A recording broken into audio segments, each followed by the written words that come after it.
हल्का सा छोटा हुआ है।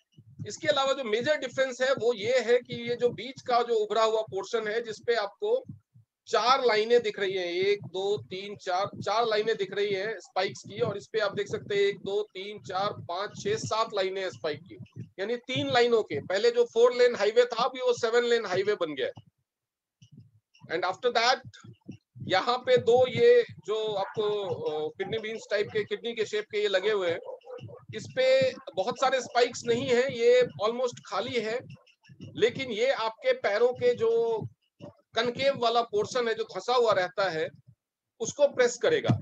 तो जो लोग पुराना बीसीएम इस्तेमाल करने के आदी हैं, जिनको आदत है पुराना बीसीएम इस्तेमाल करने की, उनको थोड़ा सा डिस्कम्फर्ट शुरुआत में हो सकता है, और इसके यूज टू होना पड़ेगा, क्योंकि अभी ये मॉडल आ गया है, ठीक है, उसके यूज टू होना पड़ेगा। ये सिटिंग पोजीशन में थोड़ा सा ज्यादा डिस्कम्फर्ट उन लोगों को देगा जो पुराने हैं, तो उसको टैकल करने के लिए आप इस पे कुशनिंग कर सकते हैं।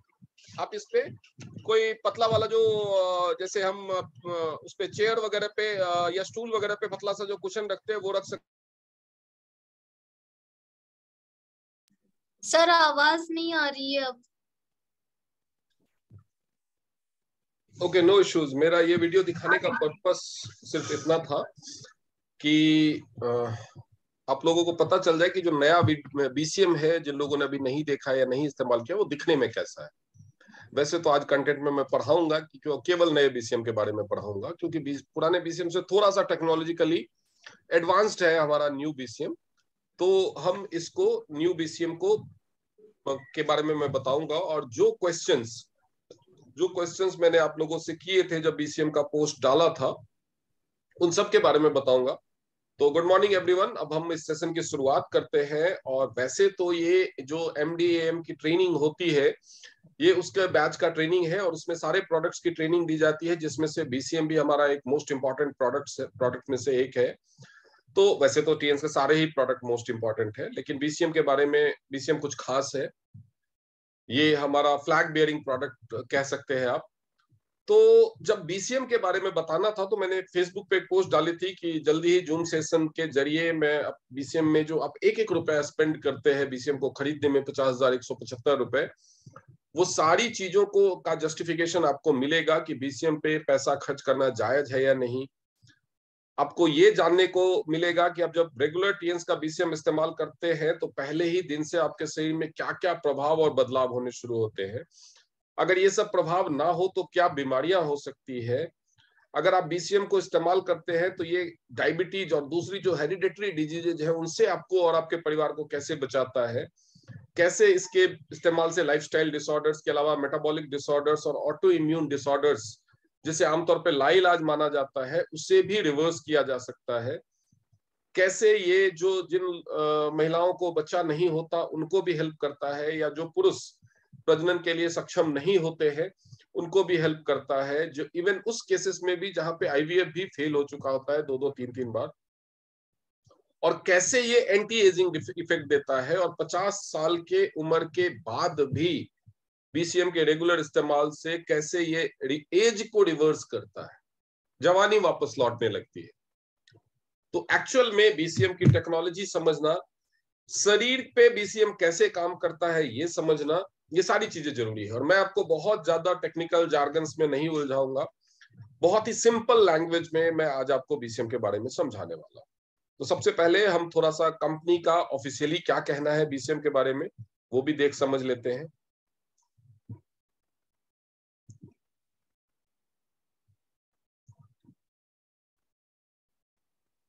ये है हमारे नए बीसीएम का पीडीएफ। आई होप ये सबको क्लियर दिख रहा होगा। जी सर, दिख रहा है। न्यू टीएनस ब्लड सर्कुलेटिव मसाजर TQD30 इसका प्रोडक्ट कोड है, और ये डुअल स्पीड मॉडल है। पहले वाला जो बीसीएम था वो सिंगल स्पीड था, ये डुअल स्पीड मॉडल है। ये लाइफ के एसेंस ऑफ लाइफ, की एंड ब्लड, की मीन्स एनर्जी, ये चाइनीज भाषा में है। की मीन्स एनर्जी, जिसको वेस्टर्न मेडिसिन में बायो इलेक्ट्रिसिटी के नाम से जाना जाता है, क्योंकि इलेक्ट्रिसिटी इज एनर्जी। और ब्लड, खून, इसका जो दौरा है शरीर में, उसका जो दौरा है शरीर में, उसके ऊपर डिपेंड करता है। अब आपको खून और एनर्जी की क्या महत्ता है, ये अगर आप समझेंगे तो शायद आपको बीसीएम के बारे में और कुछ समझने की जरूरत ही नहीं पड़ेगी।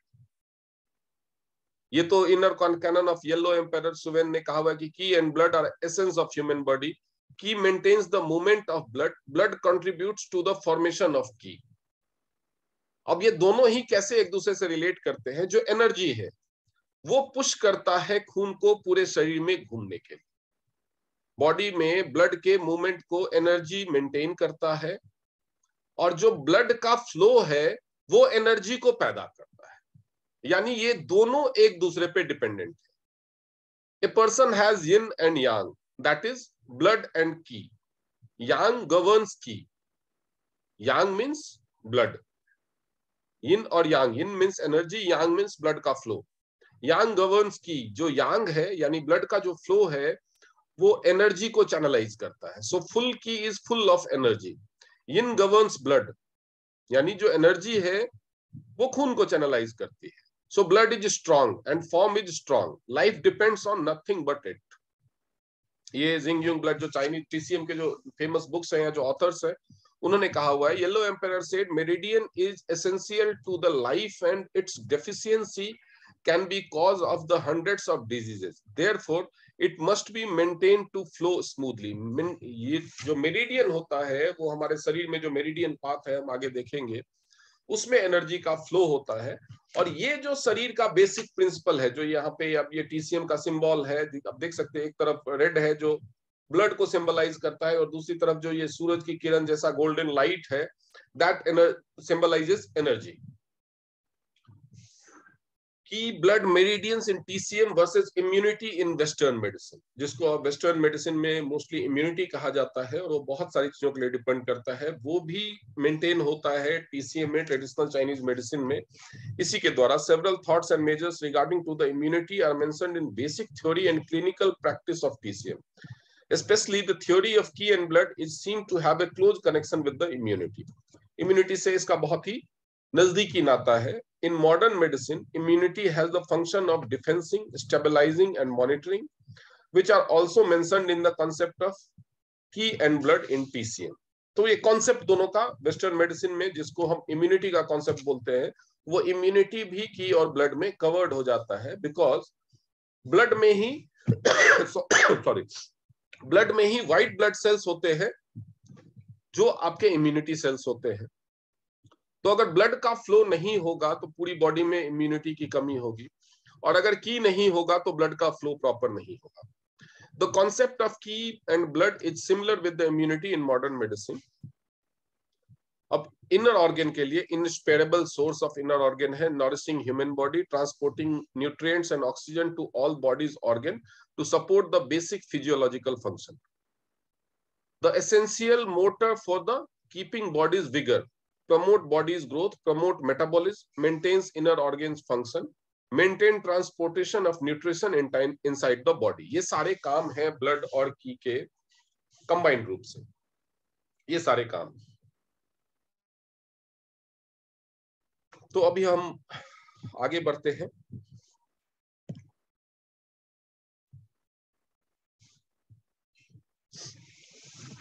जो ब्लड, जो शरीर में खून बनना शुरू होता है, origin of qi and blood, जो एनर्जी और खून का कॉम्बिनेशन शरीर में होता है शुरू, वो माता से, पेरेंट्स लिखते हैं, माता से जो बच्चे में खून बनना शुरू होता है, आप देख रहे हैं एम्बिलिकल कॉर्ड के थ्रू जो बच्चा होता है पेट के अंदर, वो अपनी मदर से कनेक्टेड होता है। तो जो भी उसको न्यूट्रिशन, ब्लड, सब कुछ मिलता है वो अपनी माता से मिलता है। उसके बाद जब वो माँ के पेट से बाहर आ जाता है और कॉर्ड को कट कर दिया जाता है, तो जो भी खाना एक ह्यूमन खाता है वो कंट्रीब्यूट करता है एनर्जी और ब्लड के प्रोडक्शन में। इवन पानी और ऑक्सीजन, जो हम हवा जो हम सांस लेते हैं और ऑक्सीजन हमारी बॉडी में रह जाता है, ये सारी चीजें की और ब्लड के फॉर्मेशन में कंट्रीब्यूट करती है।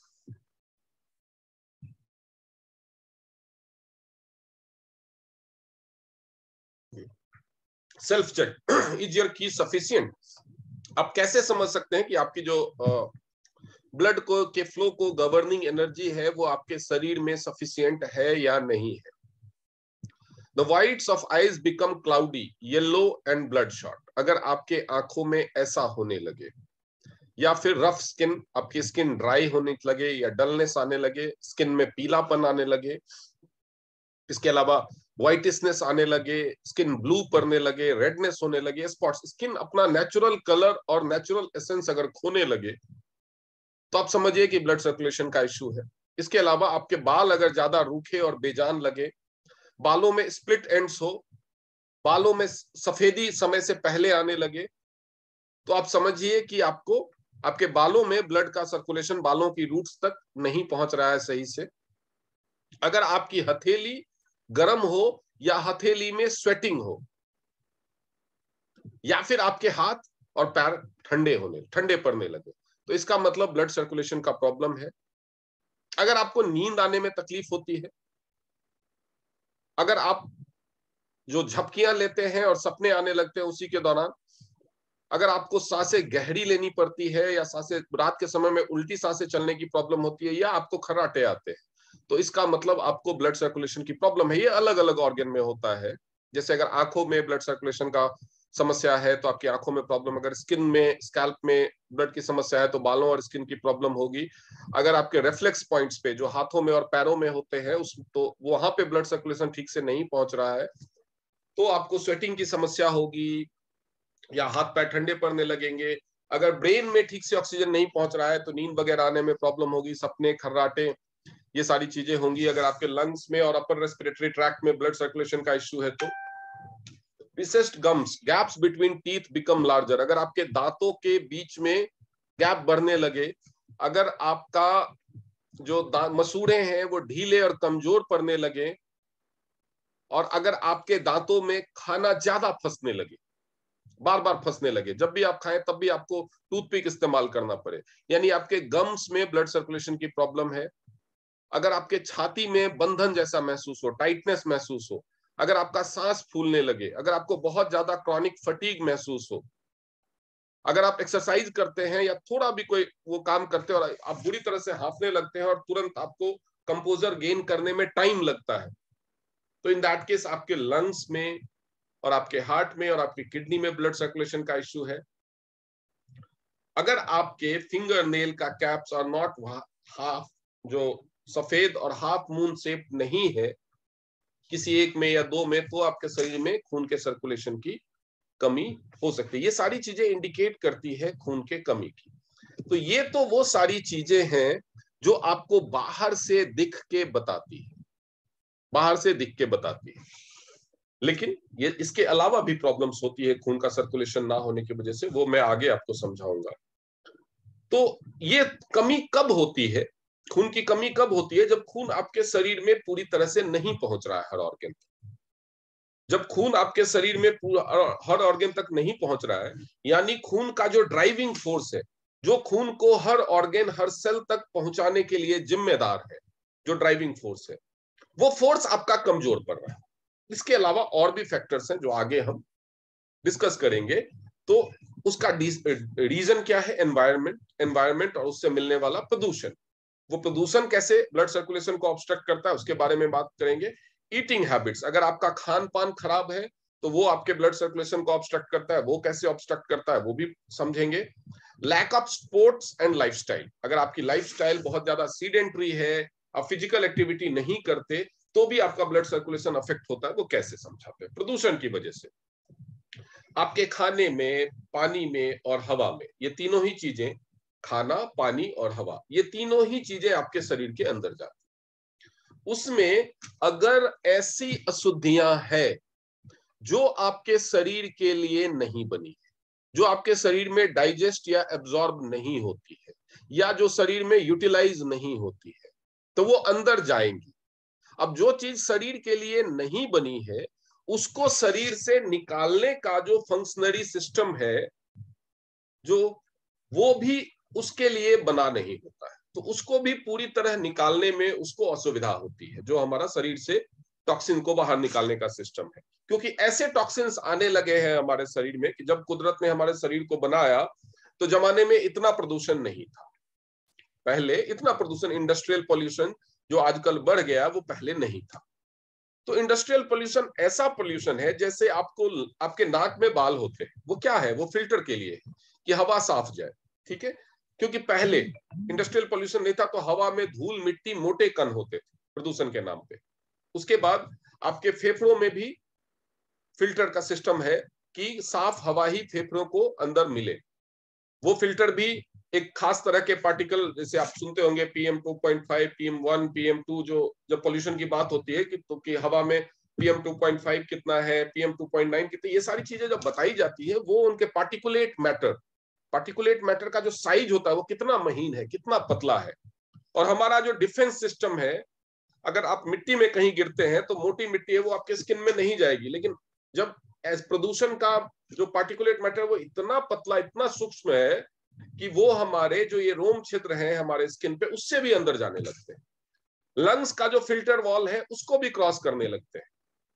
तो ऐसे केस में क्या होता है कि आपके शरीर में वो टॉक्सिन्स घुसने लगते हैं। उसको फिल्टर करने के लिए शरीर ने जो शरीर को जो उम्मीद थी कुदरत को कि शरीर के अंदर ये सब प्रदूषण जाएगा, उसके लिए तो शरीर ने व्यवस्था की, लेकिन उससे जब महीन जाने लगता है तो उसके लिए शरीर ने व्यवस्था नहीं की, तो वो अंदर जाकर के पूरी तरह से शरीर से बाहर नहीं निकल पाते। और जब बाहर नहीं निकल पाते तो कहीं ना कहीं वो अंदर जमने लगते हैं। या तो आपके लंग्स में जमने लगेंगे, अगर स्किन से गया तो स्किन के जो ऊपरी और सेकेंड लेयर है उसके बीच में जमने लगेगा, ब्लड वेसल्स में जमने लगेगा, आर्टरीज में जमने लगेगा, कहीं ना कहीं मेरिडियन, कहीं ना कहीं वो जमना शुरू हो जाएगा। और धीरे धीरे धीरे धीरे जमते जमते वो एनर्जी और ब्लड के फ्लो को ऑब्स्ट्रक्ट करे। जैसे ब्लड को के फ्लो के लिए जो वेन और आर्टरीज हैं, उनका जो डायमीटर है वो तो फिक्स्ड है, वो तो ऐसा नहीं है कि वो जमता गया तो फैलता जाएगा अनलिमिटेड, वो तो फिक्स्ड है। तो जब उसमें ये गंदगी जैसे किसी भी नाली में जब गंदगी जमनी शुरू हो जाती है, नदी के बहाव में नीचे जब मिट्टी जमनी शुरू हो जाती है, तो क्या होता है कि वो नदी के जो पानी बहने के लिए जो जगह है वो कम हो जाता है। तब नदी में क्या होता है, पानी ज्यादा आ गया तो वो किनारे उसको कंटेन नहीं कर पाते, वो बाढ़ आ जाती है। इसीलिए नदियों की ड्रेजिंग की जाती है, नहरों की ड्रेजिंग की जाती है, यानी उसकी तलहटी से मिट्टी निकाली जाती है। लेकिन हमारे शरीर के अंदर जो गंदगी रेगुलरली जमती जा रही है, जो गाद अंदर जमता जा रहा है, जो हम बाहर से प्रदूषण के तौर पे ले रहे हैं हवा के साथ या पानी के साथ या खाने के साथ, वो जो अंदर हमारे शरीर में जमता जा रहा है जहां तहां, उसको निकालेंगे अगर नहीं तो वो हमारे ब्लड सर्कुलेशन को ऑब्स्ट्रक्ट करेगा, एनर्जी फ्लो को ऑब्स्ट्रक्ट करेगा। एक तो ये रीजन। दूसरा, हमारी ईटिंग हैबिट्स। हमारा शरीर जिस तरह के खाने को खाने के लिए, पचाने के लिए बनाया गया था, वैसा खाना अब हम ज्यादातर नहीं खाते। उसके कई रीजन है। उस रीजन में कुछ तो मजबूरियां हैं और कुछ हमारे स्वाद का है इशू। हम स्वाद के चक्कर में ऐसी ऐसी चीजें खाने लगे हैं जो एक्चुअली हमारे बॉडी को नहीं चाहिए, जो हमारे बॉडी के लिए नहीं सुटेबल है। High fried, fast cooking, time की कमी है, ऐसी चीजें, जनसंख्या ज्यादा हो गई है तो चीजों का प्रिजर्वेशन एक साथ उगाया जाता है और स्टोर किया जाता है, तो स्टोरेज के लिए कुछ ऐसी चीजें इस्तेमाल की जाती है जो हमारे शरीर के लिए नहीं बनी। हमारे शरीर तो बना हुआ है कि भाई सब्जियां खेत में उगी, सब्जियों को तोड़ के लगाओ, लाओ, धीमी या तो कच्चा खाओ या धीमी आंच पे पकाओ और खाओ। हमारा शरीर इसके लिए बना।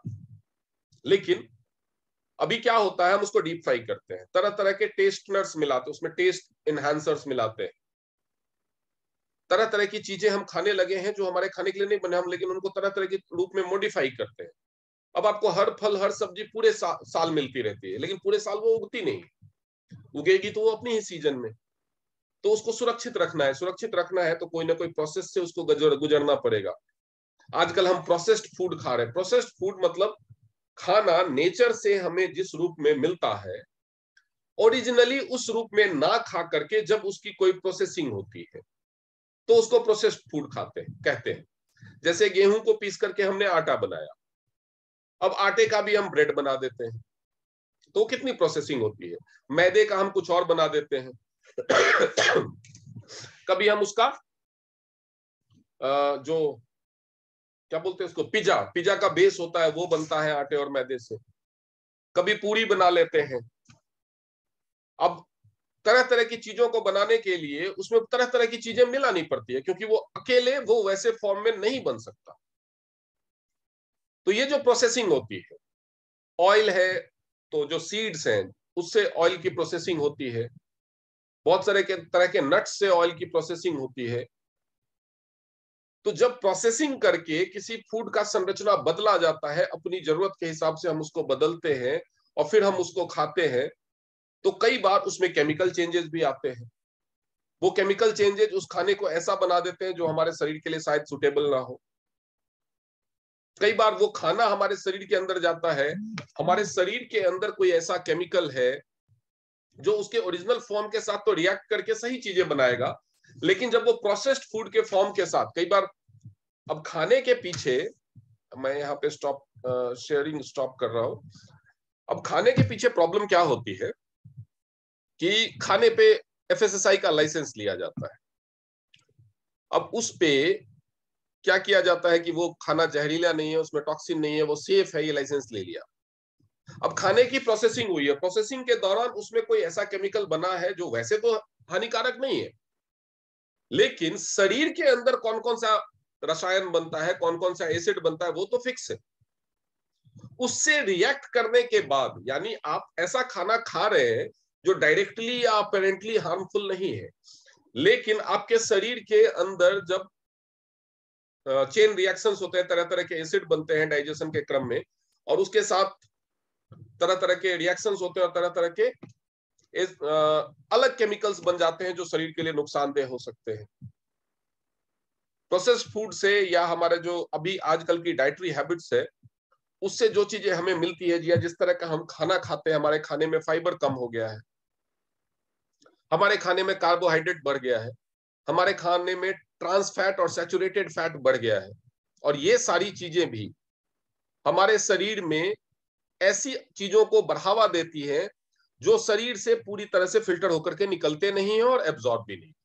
एब्जॉर्ब इसलिए नहीं होते हैं क्योंकि शरीर को उसकी जरूरत नहीं है, निकलते इसलिए नहीं है क्योंकि निकालने का मैकेनिज्म इनको सही से निकाल सके, फुर्ती से निकाल सके, तेजी से निकाल सके, उसके लिए बना नहीं।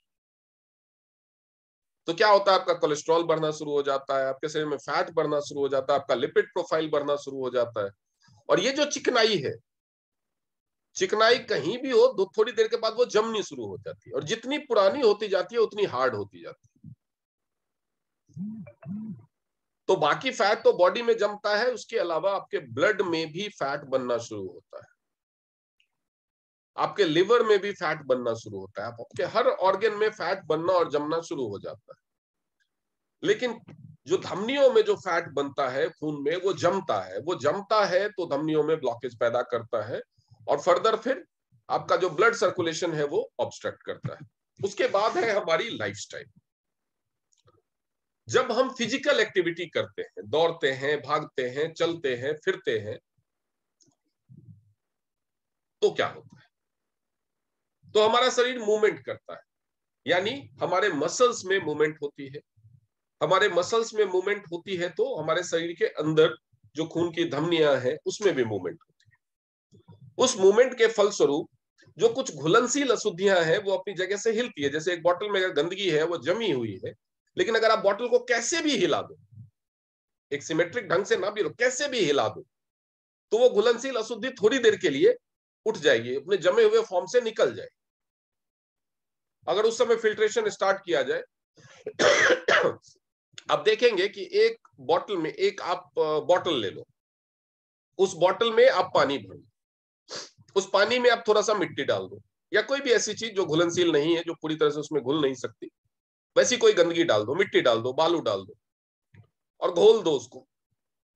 थोड़ी देर पानी को छोड़ दो, थोड़ी देर पानी को छोड़ दो, तो आप देखोगे कि वो जमने लगेगा, नीचे वो जमने लगेगा। अगर आप ना छोड़ो, वो बोतल को हमेशा अपने हाथ में हिलाते रहो, तो वो कभी नहीं जमेगा। ऐसा होता है या नहीं होता? तो जब वो जमने लगेगा, उसके बाद आप एक काम करो, आप पानी को धीरे धीरे धीरे धीरे धीरे धीरे उस बोतल से निकालो, तो आप देखेंगे जो जमी हुई मिट्टी है वो नहीं निकलेगी, वो अंदर ही रह जाएगी। थोड़ा बहुत निकलेगा लेकिन पूरा नहीं निकलेगा, जबकि वो घुलनशील है, वो पानी के साथ निकलना चाहिए, वो तो पानी में घुल जाता है, वो पानी के साथ निकलना चाहिए। लेकिन अगर आप बोतल को थोड़ा सा हिला के निकालेंगे तो वो पूरा निकलेगा, क्योंकि वो पानी में घुल जाएगा और पानी के साथ पूरा निकल जाएगा। तो जब हमारा फिजिकल मूवमेंट नहीं होता तो हमारे शरीर से, हमारे खून से जो घुलनशील अशुद्धियां हैं वो भी निकलती नहीं है और वो भी जमने लगती है। और वो जमती कहां पे है? जो आपकी रक्त की धमनियां हैं उसमें तो जमती ही है। वो जमती है आपकी किडनी में जाकर, क्योंकि किडनी फिल्टर है। ब्लड का जो धमनियों में जमती है वो ब्लड के फ्लो को ऑब्स्ट्रक्ट करता है और किडनी में जाकर के वो जमने लगती है और किडनी की जो जाली है, जो मेम्ब्रेन है, उसको वो जाम करने लगती है। ऐसा होता कब है? जब आपका फिजिकल मूवमेंट कम है, आपका ब्लड सर्कुलेशन पुअर है और आप पानी कम पीते हैं, तो ये सारी प्रॉब्लम्स होती है। अब हम वापस से प्रेजेंटेशन पे चलते हैं। अगर स्क्रीन विजिबल ना हो तो कोई मुझे बता दे। तो ये तो हो गया कि इसकी की डिफिशियंसी या जो ब्लड सर्कुलेशन ऑब्स्ट्रक्शन होता है वो क्यों होता है।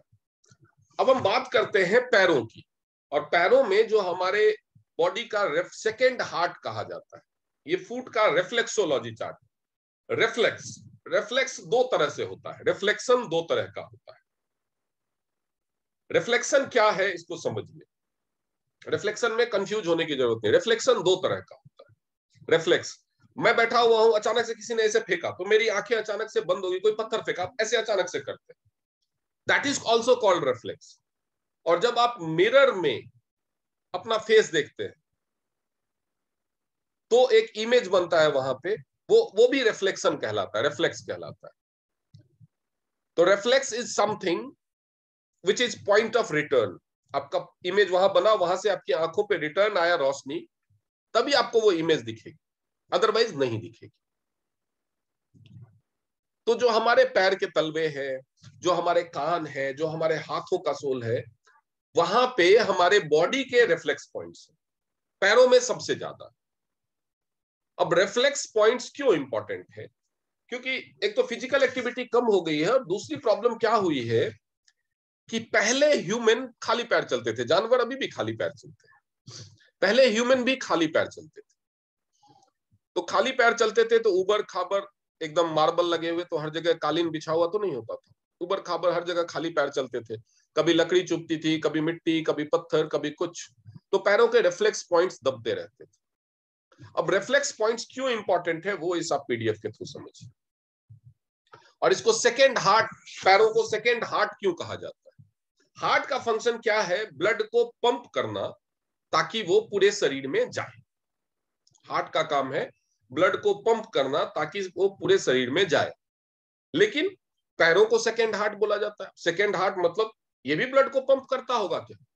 इसका भी काम है ब्लड को पंप करना। क्यों? जब कोई इंसान खड़ा होता है, उसके पैर जमीन पे होते हैं, सिर आसमान की तरफ होता है, और सिर से लगभग 1 फीट नीचे उसका हार्ट होता है जहां से ब्लड पंप होता है। तो जो नीचे जाने वाला ब्लड है वो तो गुरुत्वाकर्षण के साथ जाता है, यानी धरती का जो गुरुत्वाकर्षण है वो उस ब्लड को नीचे ले जाने में हेल्प करता है। तो की यानी एनर्जी की बहुत ज्यादा जरूरत नहीं होती ब्लड को पुश करने के लिए, वो चला जाता है। लेकिन अगर रिफ्लेक्स पॉइंट्स एक्टिवेटेड नहीं है तो वो वहां से अगेंस्ट ग्रेविटेशन आने में उसको प्रॉब्लम। और अगर आपका हार्ट फुल्ली स्ट्रांग नहीं है तो वो प्रॉब्लम और भी ज्यादा होगी, क्योंकि हार्ट को जितनी जोर से पंप करना चाहिए वो, ताकि वो पूरे शरीर में चक्कर लगे, वो तभी हो पाएगा। वो दो कंडीशन, उसके लिए 3 कंडीशन चाहिए। पहला तो हार्ट में इतनी ताकत हो कि वो उतनी ताकत से ब्लड को पंप करे जितनी ताकत जरूरी है उस ब्लड को पूरे शरीर में घुमाने के लिए, यानी हार्ट इतना की जनरेट करे। हार्ट इतना की जनरेट करे, उसके लिए जरूरी है कि उसको लंग्स से ऑक्सीजन का उतना प्रेशर मिले, यानी हार्ट और लंग्स आपके हेल्दी होने चाहिए। तो आपका की सफिशिएंट होगा।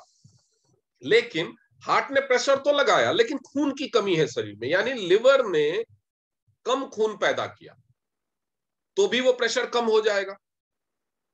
यानी आपका जैसे पानी का मोटर होता है, जो पाइप से पानी कहीं पे आप चढ़ाते हैं, अगर मोटर कमजोर हो तो भी चढ़ने की स्पीड कम होगी, या लेकिन जो इनलेट से पानी आने का स्पीड हो वो अगर कम हो, पानी की मात्रा कम हो, तो भी प्रेशर कम हो जाएगा पानी का। तो हार्ट के साथ भी ये कंडीशन, अगर खून की कमी है यानी लिवर और स्प्लीन मिलके अगर पूरा खून नहीं बना रहे तो भी हार्ट इतना प्रेशर नहीं जनरेट कर पाएगा। अगर लंग्स वीक है, एक सांस में हर सांस के साथ आपको सफिशिएंट ऑक्सीजन नहीं मिल रहा है तो ब्लड को ऑक्सीजनेट होने में टाइम लगेगा, और जब तक ब्लड ऑक्सीजनेट नहीं होता हार्ट उसको कैरी करने के लिए रिलक्टेंट होता है, क्योंकि जब तक रेड ब्लड सेल ऑक्सीजन नहीं लेते हैं तब तक वो जाके भी क्या करेंगे, उनका तो काम ही ऑक्सीजन कैरी करना।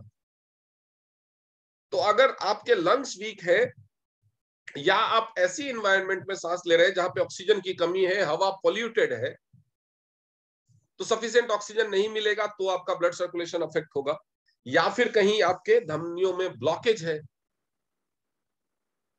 जो आपके आर्टरीज और वेसल्स हैं उसमें ब्लॉकेज है, तो भी आपका ब्लड सर्कुलेशन अफेक्ट होगा। अगर आपका हार्ट वीक है यानी मोटर कमजोर है तो वो उतना प्रेशर ही नहीं लगा पाएगा, तो भी आपका ब्लड सर्कुलेशन अफेक्ट होगा। और अगर किडनी ठीक से फिल्टर नहीं कर पा रहा है तो हार्ट तो पूरा प्रेशर मारेगा लेकिन किडनी के पास जाकर के उसका फिल्ट्रेशन प्रोसेस स्लो डाउन हो जाएगा। मान लीजिए हार्ट से आया, किडनी के ऊपर आया, किडनी यहाँ पे ठीक से उतनी स्पीड से फिल्टर नहीं कर पा रहा, यहाँ पे क्लॉगिंग है, यहाँ पे ब्लड का सर्कुलेशन ऑब्स्ट्रक्ट होगा, ब्लड बीपी बढ़ेगा, बीपी राइज करेगा और यहां से जो ब्लड निकलेगा वो स्लोली निकलेगा। तो यहां तक तो सर्कुलेशन ठीक आ रहा है, यहां से स्लोली निकलेगा तो फिर से ब्लड का सर्कुलेशन ऑब्स्ट्रक्ट हो जाएगा।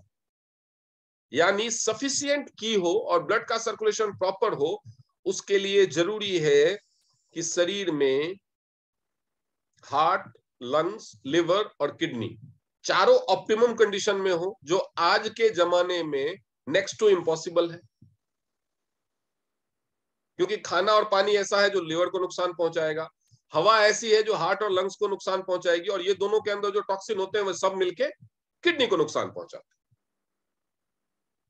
उसके बाद भी थोड़े बहुत जो भी प्रेशर बच पाता है, ये सारा कुछ झेलने के बाद खून जैसे तैसे पैरों तक पहुंचता है, उसको वापस से चढ़ना है। जब आप सीढ़ियों पे चढ़ते हैं तो ज्यादा ताकत लगती है, उतरते वक्त इतनी मेहनत नहीं होती।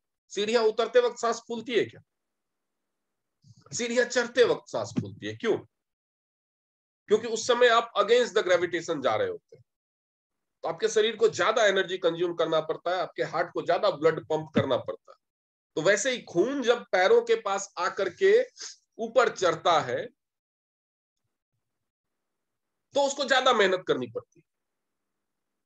वो मेहनत के लिए रिक्वायर्ड पुश उसको तब मिलता है जब उसके रिफ्लेक्स पॉइंट्स पे प्रेशर मिलता है, जो पैरों के तलवे में होता है। तो जब आप नंगे खाली पैर चलते हैं रेगुलरली हमेशा, और एकदम प्लेन सरफेस पे नहीं चलते हैं या एकदम सॉफ्ट सरफेस पे नहीं चलते हैं, तो वो रिफ्लेक्सोलॉजी इफेक्ट आपको मिलता है जब डेली आप 5-7 किलोमीटर नंगे पैर चलते हैं। लेकिन आजकल क्या कोई नंगे पैर चलता है? अगर लोग नंगे पैर चलते भी हैं तो सिर्फ अपने घर के अंदर, जहां पे या तो नीचे सनमाइक वो क्या कहते हैं टाइल्स लगे होते हैं, या ग्रेनाइट लगा होता है, या कालीन बिछा होता है। एम आई राइट? तो रिफ्लेक्सोलॉजी का फंक्शन बंद हो जाता है। रिफ्लेक्सोलॉजी का फंक्शन बंद हो जाता है तो जो पैरों के तलवे जो खून को पुश देते हैं ऊपर चढ़ने के लिए, वो बंद हो जाता है। सिंस पैरों के जो तलवे हैं वो जो पुश दे रहे हैं, वो उसकी वजह से पैरों को, फीट को सेकेंड हार्ट कहा जाता है, और वो इंश्योर करते हैं कौन कौन से ऑर्गन में ब्लड पहुंचाना, वो देखिए। ये ह्यूमन के बॉडी का सेकेंड हार्ट है, focus point of the nervous system है। हमारा जो नर्वस सिस्टम है उसका फोकस पॉइंट है। There are 6 of the 12 main meridians. हमारे जो 12 मेन मेरिडियंस हैं जिसमें एनर्जी का फ्लो होता है, उसमें से 6 आपके एक पैर में है। तो ये जो यांग है मेरिडियंस, और 3 यिन मेरिडियन है, यानी 3 ब्लड का मेरिडियन है और 3 एनर्जी का मेरिडियन। तो इसमें कुछ सर्टेन पॉइंट्स को अगर मसाज किया जाए, जैसे आप देख सकते हैं यहाँ पे frontal sinus, eye, ear, trap sinus, lungs, bronchi, आप सारे ऑर्गन के लिए, थायराइड ग्लैंड के लिए, एसोफेगस के लिए, स्टमक के लिए, हर जगह के लिए। तो अगर इन चीजों को मसाज मिलेगा यानी प्रेशर मिलेगा, इनका मसाज होगा तो क्या होगा, ये दोनों ही पैरों में इक्वली डिवाइडेड, आप देख सकते हैं, आप पढ़ सकते हैं, आप चाहे तो स्क्रीनशॉट लेकर के रख सकते हैं, या ये तो इन सारे ऑर्गन में, इन सारे कोलोन में, लेग्स में, स्मॉल इंटेस्टाइन में, नी में, सारी चीजों में ब्लड सफिशिएंट पहुंचेगा। और अगर यहाँ पे मसाज या पुश नहीं होगा तो ये सारे ऑर्गन में खून की कमी होगी, खून की कमी। आगे बढ़ते हैं। अब ये कैसे काम करता है, उसके लिए हम सबसे पहले जरूर, खून की कमी होगी तो खून की जरूरत क्या है ह्यूमन बॉडी, ब्लड क्यों इतना इंपॉर्टेंट है। आप डॉक्टर हो या ना, आप पढ़े लिखे हो या ना, अगर किसी की सेहत नहीं बनती, किसी के बाजू पतले हैं, शरीर पतला है, टांगे पतली है, तो आप उसको क्या बोलते हैं, क्या करने के लिए बोलते हैं?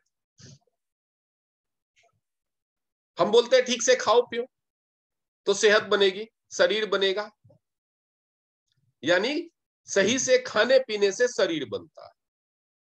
तो जो हम खाते हैं वो कहां जाता है? जो हम खाते हैं वो हमारे पेट में जाता है। तो उससे हमारी बाजुएं कैसे मजबूत होंगी, उससे हमारे पैर कैसे मजबूत होंगे? जो भी हम खाते हैं वो पेट में जाता है और उसमें जो न्यूट्रिएंट होता है वो अब्सॉर्ब होके ब्लड बनता है, ब्लड में मिक्स होता है, खून बनता है और उसमें न्यूट्रिएंट्स मिक्स होते हैं। हमारे शरीर की जो संरचना है, हमारे शरीर में बहुत सारे सिस्टम है, नर्वस सिस्टम है, स्केलेटन सिस्टम है, हमारे में शरीर में रेस्पिरेटरी सिस्टम है, डाइजेस्टिव सिस्टम है, गाइनी सिस्टम है, बहुत सारे सिस्टम, बहुत सारे सिस्टम्स को मिला करके हमारा ये पूरा बॉडी बना। उन सिस्टम्स के अंदर बहुत सारे ऑर्गन है, जैसे रेस्पिरेटरी सिस्टम है, हमारा नोज है, हमारा विंड पाइप है, हमारे लंग्स है, हमारा हार्ट है, ये सब रेस्पिरेटरी सिस्टम के पार्ट है। हार्ट के भी कई हिस्से हैं, लंग्स के भी कई हिस्से हैं, ये सब हमारे रेस्पिरेटरी सिस्टम का पार्ट है। यानी ये सब क्या है, हमारे ऑर्गन है। ऑर्गन कैसे बना? ऑर्गन बनता है बहुत सारे टिश्यूज से सॉरी, ऑर्गन बनता है बहुत सारे टिश्यूज से। और टिश्यूज किससे बनते हैं? सेल्स से। हर सेल जो पैदा हुआ है हमारे शरीर में वो मरेगा, वो एक दिन डिस्ट्रॉय होगा। सेल दो तरह से बढ़ते हैं और खत्म होते हैं। सेल्स अपना साइज बढ़ाते जाते हैं और डिवाइड हो जाते हैं, that is called cell division. कुछ सेल, सेल डिवीजन के फलस्वरूप नए सेल बनते हैं, कुछ सेल तरह तरह के रीजन से, टॉक्सिन से, बैक्टीरिया अटैक से, वायरल अटैक से, या बैक्टीरिया वायरस से लड़ने में या अपनी लाइफ खत्म करके डेड हो जाते हैं। वो डेड सेल शरीर से निकलते रहते हैं और उनकी जगह नए सेल्स लेते रहते हैं। नए सेल्स या तो बनते हैं या सेल डिवीजन के फलस्वरूप पैदा होते हैं। तो नए सेल्स को बनने के लिए क्या चाहिए? हमारे शरीर में करोड़ों सेल्स रोज बनते हैं और करोड़ों सेल्स रोज मरते हैं। अब जैसे मान लीजिए आपका लिवर है, सपोज कीजिए वो 500 अरब सेल से बना हुआ है। जो आपका लिवर है वो 500 अरब सेल से बना हुआ, रोज उसमें 1 करोड़ सेल मरने, वो फिक्स है, वो मरेंगे, वो कुदरत की प्रक्रिया है, उसमें कोई बदलाव नहीं है। लेकिन नए सेल अगर 80 लाख ही पैदा होते हैं रोज, यानी 20 लाख सेल रोज उसमें कम हो रहे हैं। अगर 20 लाख सेल रोज कम होने लगे तो क्या होगा? 100 दिन में 2 करोड़ सेल कम हो जाएंगे, 1000 दिन में 20 करोड़ सेल कम हो जाएंगे यानी 10-15 सालों में आपका लिवर आधे से ज्यादा खत्म हो जाएगा। ये मैंने लिवर का एक एग्जांपल दिया, ये किसी भी ऑर्गन के साथ हो सकता है। तो सेल सही ढंग से बने उसके लिए जरूरी क्या है कि सेल का विकास सही ढंग से हो, ताकि वो अपने ऑप्टिमम साइज को प्राप्त करके टूट जाए, सेल का डिवीजन या नए सेल पैदा हो। तो उसके लिए क्या चाहिए? किसी भी चीज के लिए, ग्रोथ के लिए क्या चाहिए? न्यूट्रिशन चाहिए और ऑक्सीजन चाहिए। ये न्यूट्रिशन और ऑक्सीजन किससे मिलता है? खाने से और सांस लेने से। सांस लेने से हमें ऑक्सीजन मिलता है, खाने से न्यूट्रिशन मिल जाता है। लेकिन ये हमारे उंगलियों में सेल है, हमारे पैरों में सेल्स हैं, हमारे कानों में सेल्स हैं, हमारे ब्रेन में सेल्स हैं। खाना तो पेट में जाता है, ऑक्सीजन तो लंग्स में जाता है। ये ब्रेन के सेल्स तक कैसे पहुंचेगा? ये लिवर के सेल्स तक कैसे पहुंचेगा? ये ओवरी के सेल्स तक कैसे पहुंचेगा? ये बच्चेदानी के सेल्स तक कैसे पहुंचेगा? ये टेस्टिकल्स के सेल्स तक कैसे पहुंचेगा? वहां तक पहुंचाएगा इसको खून, ब्लड। तो खून के दो काम। खून में कई पार्ट्स होते हैं, व्हाइट ब्लड सेल है, रेड ब्लड सेल है और प्लेटलेट्स हैं। तो जो व्हाइट ब्लड सेल है वो इम्यूनिटी के लिए है, और जो रेड ब्लड सेल्स है वो न्यूट्रिशन और ऑक्सीजन कैरी करते हैं। तो जब ऑक्सीजन और न्यूट्रिशन व्हाइट ब्लड सेल भी कैरी करते हैं, तो जब ऑक्सीजन और न्यूट्रिशन नहीं पहुंचेगा तो शरीर में नए सेल नहीं बनेंगे, या अगर कम पहुंचेगा खून तो कम बनेंगे। बिल्कुल नहीं पहुंचेगा। जिस अंग में खून नहीं पहुंचता वो अंग मरना और सड़ना शुरू हो जाता है। वो अंग मरना और सड़ना शुरू हो जाता है। सबसे पहले शून्य हो जाता है, शून्य शून्य जीरो, या फिर सेंसेशन खत्म हो जाती है। आपकी ये उंगली है, उंगली में कस के यहाँ पे एक धागा बांध दीजिए।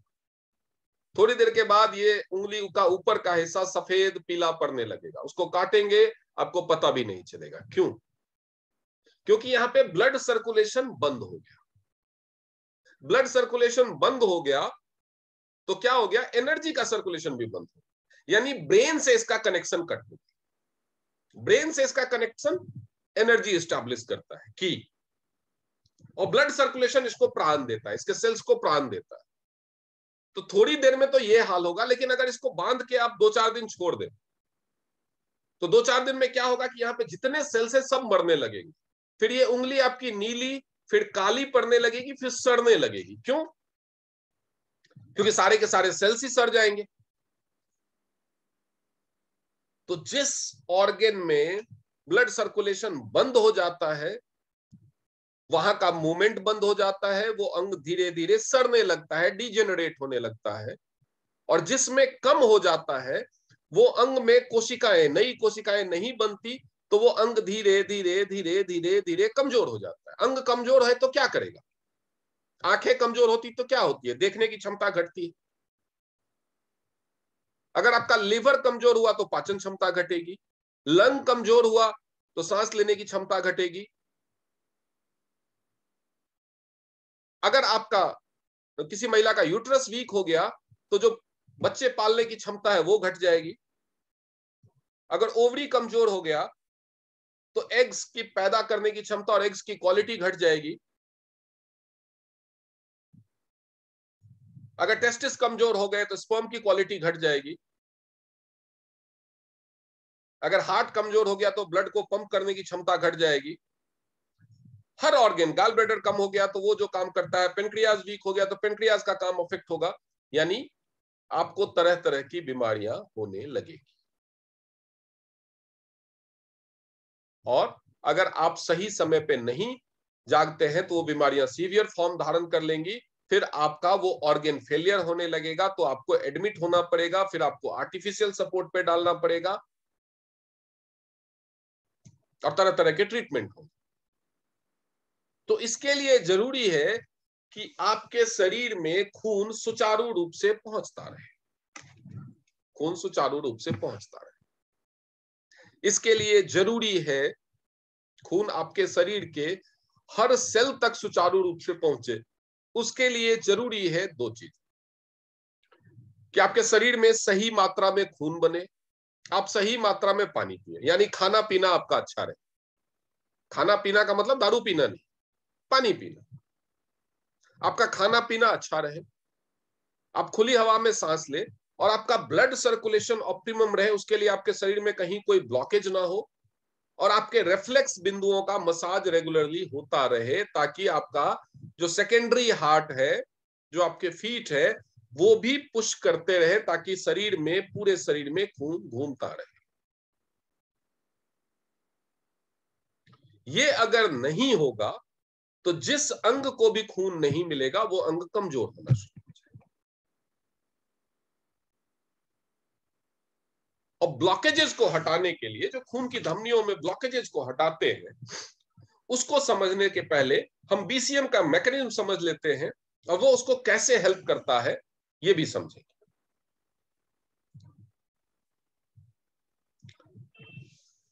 बीसीएम का जो आपने फोटो देखा, बीसीएम का अगर आपको मैं फोटो दिखाऊं तो ये है बीसीएम का फोटो।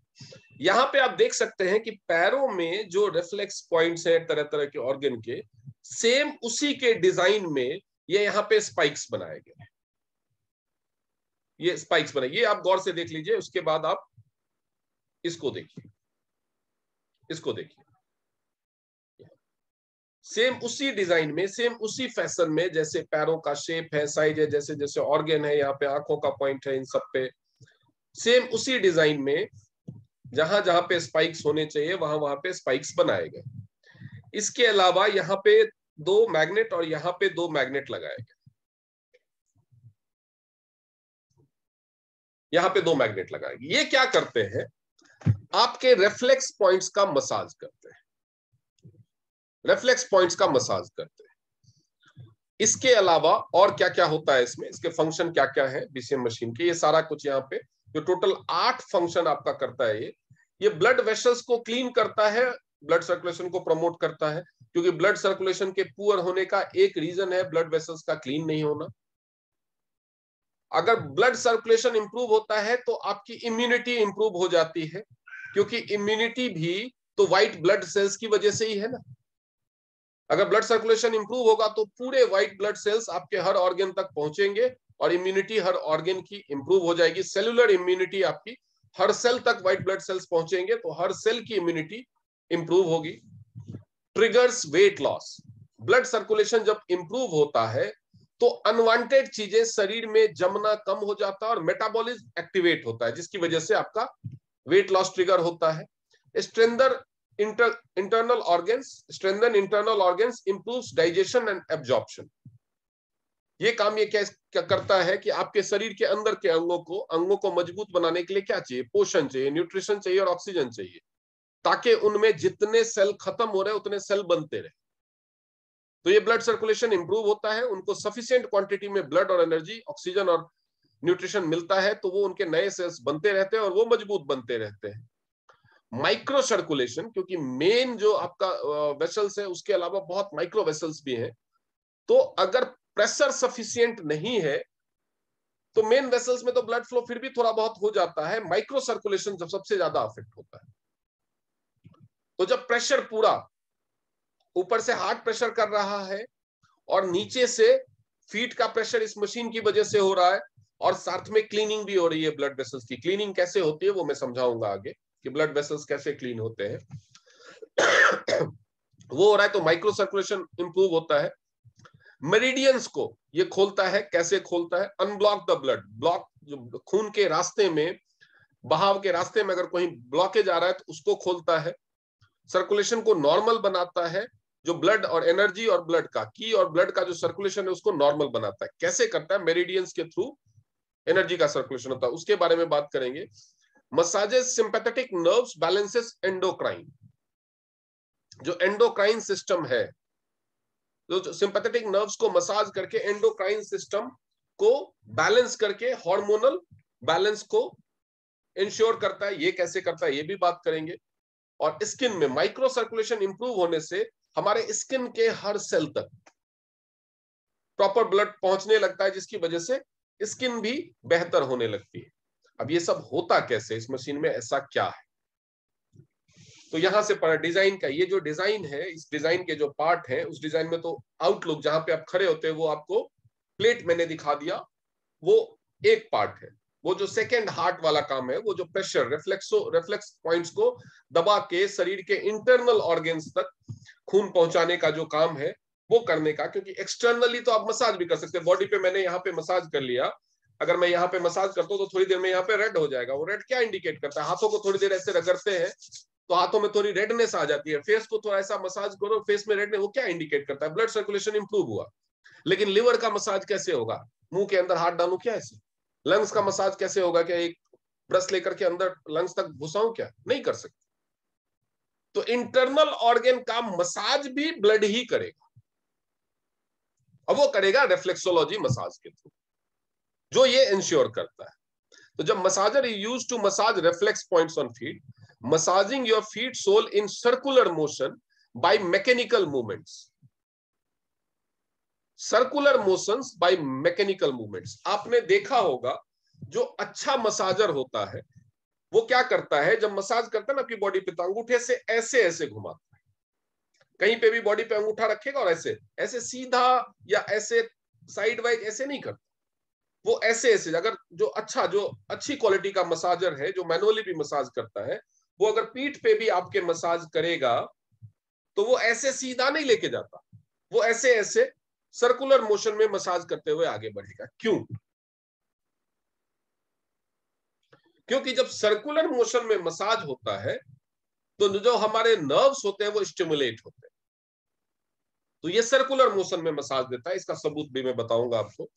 जो हमारे नर्व एंडिंग्स है, तो हमारा जो सीएनएस है, सेंट्रल नर्वस सिस्टम, जब नर्व एंडिंग हमारे पैरों में है, उसके नर्व एंडिंग्स, हमारे नर्व्स यहाँ पे खत्म होते हैं, एंडिंग्स है, जब उसको ये सर्कुलर मोशन में मसाज देता है तो हमारे सेंट्रल नर्वस सिस्टम को ये एक्टिवेट करता है, उसके फंक्शन को, और एडजस्ट करता है, और promotes the unobstructed meridians of human body. हमारे शरीर में जो मेरिडियंस हैं वो सारे कनेक्टेड हैं। हम छह जैसे मैंने बताया डिवाइड किया गया है। वो हमारे पैरों में 3 एनर्जी का और 3 ब्लड का, तो उसको एडजस्ट करता है, मेरिडियंस को और चैनल्स को ड्रेज करता है, मतलब झंझोड़ता है। झंझोड़ने से क्या होता है? उसमें जो ब्लॉकेजेस है वो निकलने लगते हैं, उसमें जो गंदगी जो जमी हुई है वो हटने लगती है। वो कैसे करता है वो भी बताऊंगा। और इसमें एक वोर्टेक्स फोर्स इस्तेमाल होता है। Vortex force drives the blood circulation and improves the function of internal organ. The machine balances the nervous system, regulates functioning of body fluids, drives body cells for aerobic exercising, speeds up blood circulation, promotes metabolism, and improves human health.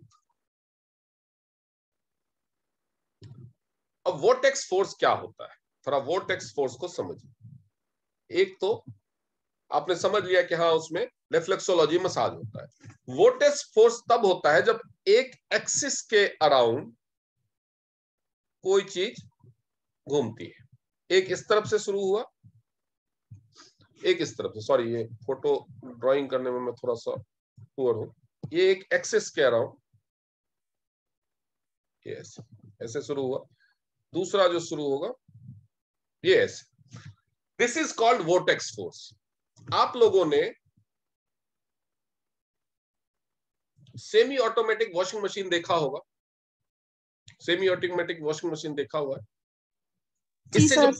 इससे जो पहले वाला model था उसमें spiral force use होता था। Spiral force क्या होता है? स्पाइरल फोर्स केवल एक्सिस के इर्द गिर्द घूमता है। एक्सिस जो डायमीटर है, जैसे ये अगर कोई सिलेंडर है और यहां पे अगर आप एक्सिस स्पाइरल फोर्स जनरेट करेंगे तो ये ऐसे घूमेगा। This is called spiral vibration. तो ये वाला जो है ये साइड में जो आपका, जैसे ये खून की नली है मान लो, इसमें अगर खून को ऐसे घुमाया जाए तो ये नली पे, खून की नली पे यानी ब्लड वेसल्स पे जो साइड में गंदगी जमी हुई है ये इसको झंझोड़ेगा, इसकी ड्रेजिंग करेगा और इसको निकालना शुरू कर देगा, ये जमी हुई गंदगी को निकालना शुरू कर देगा। लेकिन बीच में ये खाली जगह रह जाए, यहां पे जो ब्लड में घुली हुई गंदगी होती है वो पूरी तरह से नहीं निकल पाती। लेकिन जब हम वोर्टेक्स फोर्स को इस्तेमाल करते हैं तो ये मान लो ब्लड, ये एक खून की नली है, ब्लड वेसल है, इसके अंदर ये एक सेंट्रल एक्सिस है, इसके इर्द गिर्द तो ये स्लो स्पीड में ऐसे घूमेगा, लेकिन जब हम स्पीड को बढ़ाएंगे तो ये ऐसे घूमेगा, और दूसरे तरफ से ये डुअल एक्सिस पे घूमता है। यानी ये साइड में भी घूम घूर्णन पैदा करके साइड में जो गंदगी जमी हुई है उसको भी निकालेगा, और जो सेंटर में, जो खून में बीच में घुली हुई अशुद्धियां हैं उसको भी निकालेगा। ये आपके ब्लड को, जब आप वॉशिंग मशीन इस्तेमाल करते हैं, वॉशिंग मशीन आपने सेमी ऑटोमेटिक देखा होगा, उसमें एक ड्रम जो होता है वो क्या करता है, वो ऑटोमेटिक में भी वही फंक्शन होता है, लेकिन सेमी ऑटोमेटिक में हम क्लियरली देख पाते हैं दोनों तरफ अलग। तो सेमी ऑटोमेटिक वॉशिंग मशीन में दो सेक्शन होते हैं। एक सेक्शन में आप कपड़े डालते हैं, वो कपड़ों को कैसे धोता है, एक बार ऐसे घुमाता है, एक बार ऐसे घुमाता है, एक बार ऐसे घुमाता है, एक बार ऐसे घुमाता है, एक बार ऐसे घुमाता है, एक बार ऐसे घुमाता है। लेकिन जो ड्रायर होता है वो क्या करता है, वो एक ही दिशा में तेजी से घुमाता है। तो जब आप ड्रायर से कपड़े निकालते हैं तो आप देखेंगे कि कपड़े साइड की तरफ को चिपके रहते हैं। क्यों? क्योंकि वो सेंट्रीफ्यूगल फोर्स देता है, सेंट्रीफ्यूगल फोर्स देता है। तो उसमें हेवी पार्टिकल्स किनारे की तरफ जाते हैं, निकलते उसमें भी है, लेकिन वो 100% ब्लड को क्लीन नहीं कर पाता। वो किनारों को तो साफ कर देता है, लेकिन जो मक्खन बनाने के दौरान, यानी बीच में पतला हिस्सा और हेवी पार्टिकल्स जो साइड में जाते हैं, तो लास्ट मोमेंट पे जब आप बीसीएम को रोकते हैं तब जो किनारे की तरफ जाता है वो जमा हुआ रह जाता है। लेकिन ये जो वोर्टेक्स फोर्स है वो सेंटर से ही क्लीन करता है, ये हाई फ्रीक्वेंसी वाइब्रेशन देता है। तो आपके खून को, ये को पहले वाला जो बीसीएम मशीन था वो एक ही दिशा में गोल गोल गोल गोल घुमाता था, वो सफाई करता। अभी वाला जो मॉडल है वो आपके खून को एक बार ऐसे एक बार ऐसे बहुत तेजी से 7200 आरपीएम। अब ये 7200 आरपीएम नए वाले मशीन में दो मोड, एक है 3000 आरपीएम और एक है 7200 आरपीएम। ये इतना डिफरेंस क्यों है? क्योंकि कुछ लोगों को बिगिनर्स को प्रॉब्लम होती थी 7200 आरपीएम का वाइब्रेशन फोर्स झेलने में, बिकॉज जो वोर्टेक्स फोर्स होता है वो स्पाइरल फोर्स से थोड़ा सा ज्यादा पावरफुल होता है। जो वोर्टेक्स फोर्स होता है स्पाइरल फोर्स से थोड़ा ज्यादा। तो जो स्पाइरल फोर्स में 7200 का आरपीएम का जो वाइब्रेशन था, वोर्टेक्स फोर्स में वो उससे कहीं ज्यादा प्रतीत होता है। तो ये परेशानी बढ़ सकती थी, इसलिए जिस मशीन में वोर्टेक्स फोर्स यूज किया गया है उसमें डुअल मोड दिया गया कि बॉडी को हैबिट पहले स्लो स्पीड पे हो जाए। अब ये आरपीएम कितना है, आप में से बहुत सारे लोग गाड़ी ड्राइव करते हो, कार ड्राइव करते हो। आप कभी गौर कीजिएगा, जब आपके कार की स्पीड 100 किलोमीटर के आसपास होती है, 100 kmpl होती है, तो आपके इंजन का आरपीएम, जो आरपीएम का मीटर होता है जिसको टेकोमीटर बोलते हैं, आरपीएम का मीटर जो होता है उस पे 3000 के आसपास दिखेगा। यानी जब आपका इंजन 1 मिनट में 3000 बार घूर्णन लेता है, तो आपकी गाड़ी, इतनी भारी गाड़ी 100 किलोमीटर प्रति घंटे की रफ्तार से दौड़ती है।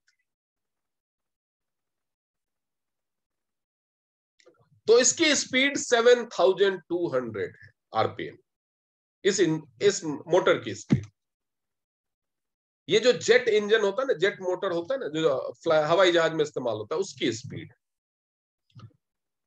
जब ये इतनी स्पीड से घुमाता है तो शरीर को ये हाई फ्रीक्वेंसी वाइब्रेशन देता है। हाई फ्रीक्वेंसी वाइब्रेशन क्या करता है? ड्रेजिंग इफेक्ट पैदा करता है। ड्रेजिंग इफेक्ट मतलब हिलाने वाला, झंझोड़ने वाला, जिससे जमी हुई अशुद्धियां जो है वो वोलाटाइल होकर के, वो हिल डुल करके ब्लड में घुलने लगती है। उसके बाद ये खून को वोर्टेक्स फोर्स के साथ घुमाता है। आपके शरीर में खून, जब ये आप मशीन पे खड़े होते हैं तो आपके शरीर में दोनों ही दिशाओं में खून गोल गोल घूमता है एक एक्सिस के साथ। तो खून में घुली हुई अशुद्धियां और साइड में जमी हुई अशुद्धियां, ये सारी की सारी निकलनी शुरू हो जाती है। वो स्पीड के साथ घूमती है, घूमने के साथ वो ब्लड सर्कुलेशन के साथ बहते बहते किडनी तक आ जाती है, किडनी में फिल्टर या फिर टॉयलेट के रास्ते निकलना शुरू हो जाता है। इसके अलावा ये बॉडी में जहां पे भी फ्लूइड है उन सबको घुमाता है। आपके कानों के नीचे भी एक ग्लैंड है जिसमें बैलेंसिंग फ्लूइड है, तो उस बैलेंसिंग फ्लूइड को भी ये हाई स्पीड पर घुमाता है और आपकी बॉडी की बैलेंसिंग को इंप्रूव करता है। इसके अलावा जो आपके शरीर में जो डाइजेस्टिव ट्रैक्ट है, वहां पे कोलोन में भी जो सेग्रीगेशन होता है सॉलिड और फ्लूइड फूड का, उसको भी, वहां पे भी जो फ्लूइड है वो उसको भी घुमाता है, जिसकी वजह से ट्रैक्ट से खाना आसानी से निकलने लगता है, तो कॉन्स्टिपेशन को भी खत्म करता है। जब हाई फ्रीक्वेंसी पे कोई भी चीज घूमेगी तो बॉडी में हीट जनरेट होगी। जब आप बाहर वैसे भी दौड़ते हैं, आप एयर कंडीशनड जिम में या विंटर के मौसम में जिम में जब आप ट्रेडमिल पे दौड़ते हैं तो पसीना आता है या नहीं आता है? क्यों आता है? बिकॉज जब आप कोई भी हाई फ्रीक्वेंसी एक्सरसाइज करते हैं, हाई कैलोरी बर्निंग एक्सरसाइज करते हैं, तो किसी भी चीज के बर्निंग के लिए फ्यूल चाहिए, हीट चाहिए, तो वो आपकी बॉडी में जनरेट होता है। तो जब आप 7200 आरपीएम की हाई फ्रीक्वेंसी वाइब्रेशन आपकी बॉडी को मिलता है, तो आपका ब्लड इतनी तेजी से घूमता है कि वो जो काइनेटिक एनर्जी है, माइक्रोवेव में जो खाना पकने का सिद्धांत है, हाई फ्रीक्वेंसी पे, उसको हाई स्पीड पे माइक्रोवेव के अंदर का प्लेट घूमता है, उस पे आपका बाउल रखा रहता है, इतनी हीट जनरेट करता है कि खाना पकता है, उसमें आग थोड़ी ना लगती है। तो उसी सिद्धांत पे आपके ब्लड में हीट पैदा होता है। तो उसकी वजह से क्या होता है, आपका फैट ब्रेक होना, मेल्ट होना शुरू होता है। वो जब ब्रेक होना, मेल्ट होना शुरू होता है, क्योंकि आपका कैलोरी बर्न होना शुरू हो जाता है, तो मोटापा कम होने लगता है। कैलोरी बर्न के लिए, सिंस इस एनर्जी के लिए आपको ज्यादा एटीपी चाहिए, ज्यादा एटीपी चाहिए, तो आपका शरीर ज्यादा ग्लूकोज यूटिलाइज करना शुरू कर देता है, क्योंकि कैलोरी ज्यादा चाहिए, एनर्जी ज्यादा चाहिए। किसी भी चीज को बर्न करने के लिए एनर्जी तो चाहिए, तो आपका शरीर ज्यादा ग्लूकोज इस्तेमाल करना शुरू कर देता है। जब आपका शरीर ज्यादा ग्लूकोज इस्तेमाल करना शुरू कर देता है, तो आपका ब्लड शुगर लेवल मेंटेन होना शुरू हो जाता है। तो बीसीएम से वजन कैसे कम होता है, बीसीएम से ब्लड सर्कुलेशन कैसे इंप्रूव होता है, बीसीएम से शुगर कैसे नॉर्मलाइज होता है, ये सब तो आप समझ गए। अब हम बात करते हैं कि इससे, बीसीएम की वजह से बहुत सारी ऐसी बीमारियां जिनको लाइफस्टाइल डिसऑर्डर कहते हैं, या जिनको मेटाबॉलिक डिसऑर्डर्स कहते हैं, या जिनको ऑटो इम्यून डिसऑर्डर्स कहते हैं, इनको डिसऑर्डर कहते हैं, डिजीज नहीं कहते। What is disease? तो बीमारी है जिसमें हमें पता है कि ये चीज काम खराब कर रही। हॉर्न नहीं, गाड़ी का हॉर्न नहीं बज रहा है तो वो खराब है, लेकिन गाड़ी का हॉर्न बज तो रहा है लेकिन फटे बांस जैसी आवाज निकल रही, तो वो एक डिसऑर्डर है।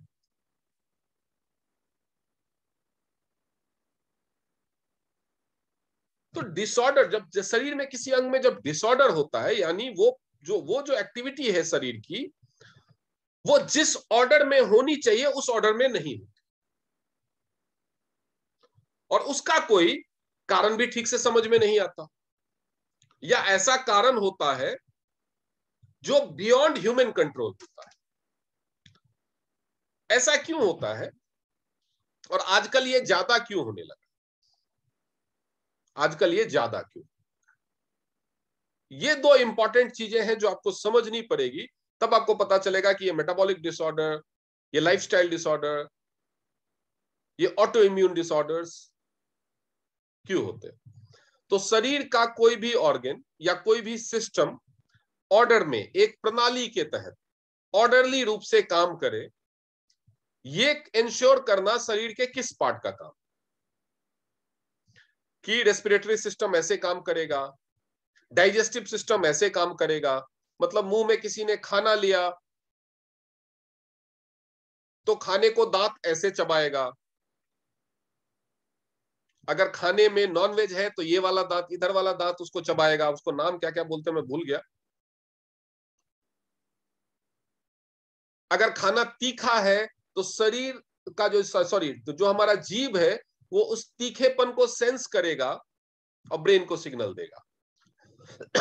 तो उसके हिसाब से जब आप कोई तीखी चीज खाते हैं तो क्या होता है, मुंह में लार थोड़ा ज्यादा बनता है, एंजाइम थोड़ा ज्यादा बनता है। कैसे?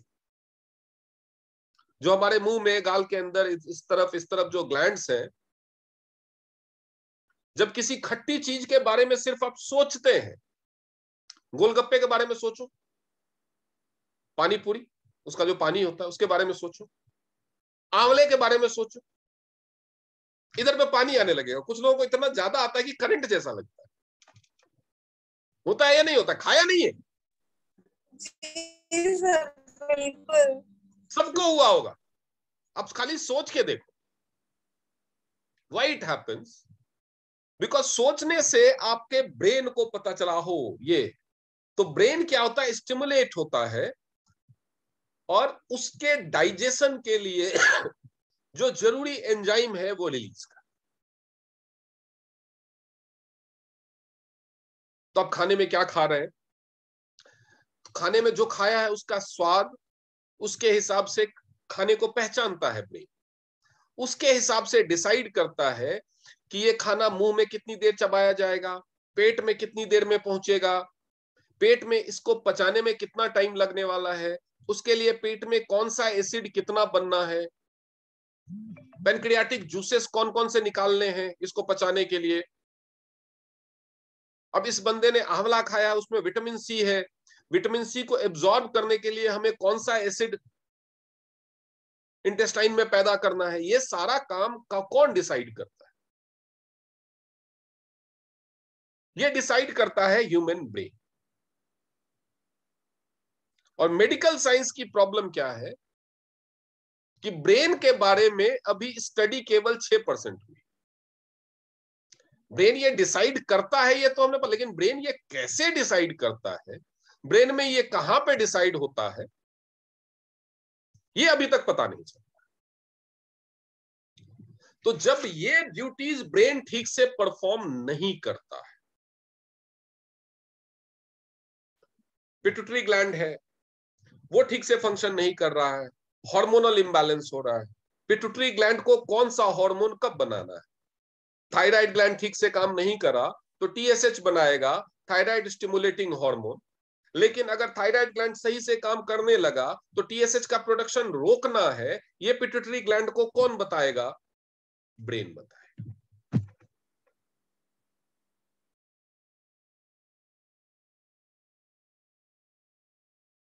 तो ये अगर ब्रेन अपना फंक्शन ठीक से नहीं करता है तो इस तरह की प्रॉब्लम। इम्यूनिटी सेल्स है, आपके शरीर में कोरोना का वायरस आया, हमारे इम्यूनिटी सेल्स को पता है कि ये हमारे शरीर का पार्ट नहीं है ये वाला, क्योंकि कोरोना का जो वायरस है, वायरस भी सेल है, कोशिका है। तो देखता है ये कोई अनजान घूम रहा है, वो उसको बोलता है कागज दिखाओ। जब वो कोरोना वायरस उसको कागज नहीं दिखा पाता तो शूट कर देता है। यहाँ पे गिरफ्तारी मुकदमा का सिस्टम नहीं है हमारे शरीर में कि अरेस्ट करके जेल में रखेगा, कागज नहीं दिखाया तो शूट। यही काम है हमारे इम्यूनिटी सेल्स का। तो इम्यूनिटी सेल्स को ये कौन बताएगा कि दुश्मन कौन है, दोस्त कौन है? बॉर्डर पे इमिग्रेशन में जो अधिकारी बैठते हैं वो आपसे पासपोर्ट मांगते हैं, तो इंडिया का पासपोर्ट कौन सा है, विदेश का पासपोर्ट कौन सा है, कौन से पासपोर्ट वाले को बिना वीजा के आने देना है, ये उसको कोई सिखाता है ना। तो हमारे इम्यूनिटी सेल्स को, जो हमारे रक्षक हैं, जो हमारे प्रहरी हैं, जो हमारे शरीर के अंदर के पुलिस वाले हैं, जो फौज है, उसका कमांडर है ब्रेन। तो जैसे ही ब्रेन अपनी ये ड्यूटी में फेल होने लगता है तो इम्यूनिटी सेल बोर आ जाता है। वो जो फ्रेंडली सेल्स हैं, जो शरीर के सेल्स हैं, जो शरीर के लिए काम के सेल्स हैं, उसको ही दुश्मन समझ लें और उसको डिस्ट्रॉय कर लें। अब वो पहचानने की गलती हो रही है। मिस्टेकन आइडेंटिटी, एक फिल्म भी आई थी ना, वो मिस्टेकन आइडेंटिटी होती। अभी कुछ दिन पहले नॉर्थ ईस्ट में हुआ था, आर्मी ने एनकाउंटर में गलत पहचान की वजह से कुछ निर्दोष लोगों को मार दिया था। तो जब भी जो सिक्योरिटी फोर्सेस हैं उनसे पहचान में गलती हुई तो निर्दोष ही मारा जाएगा। ये यूनिवर्सल ट्रूथ है। तो वही हमारे शरीर के जो डिफेंस फोर्सेस है वो हमारे इम्यूनिटी वाले सेल्स है। उनसे जब गलत पहचान होती है तो उनको पहचान करने कराने की क्षमता देता है हमारा ब्रेन। तो ये सब बीमारियां पहले इतनी नहीं होती थी, अब ज्यादा क्यों होने लगी? तो एक तो हमारे ब्रेन का फंक्शन बढ़ा है।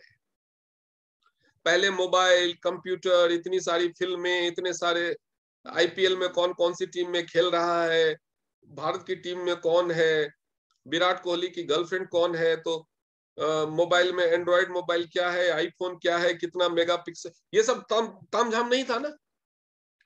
दुनिया में जैसे जैसे डेवलपमेंट हुआ है ब्रेन का ड्यूटीज बढ़ा है, फंक्शनिंग बढ़ा है।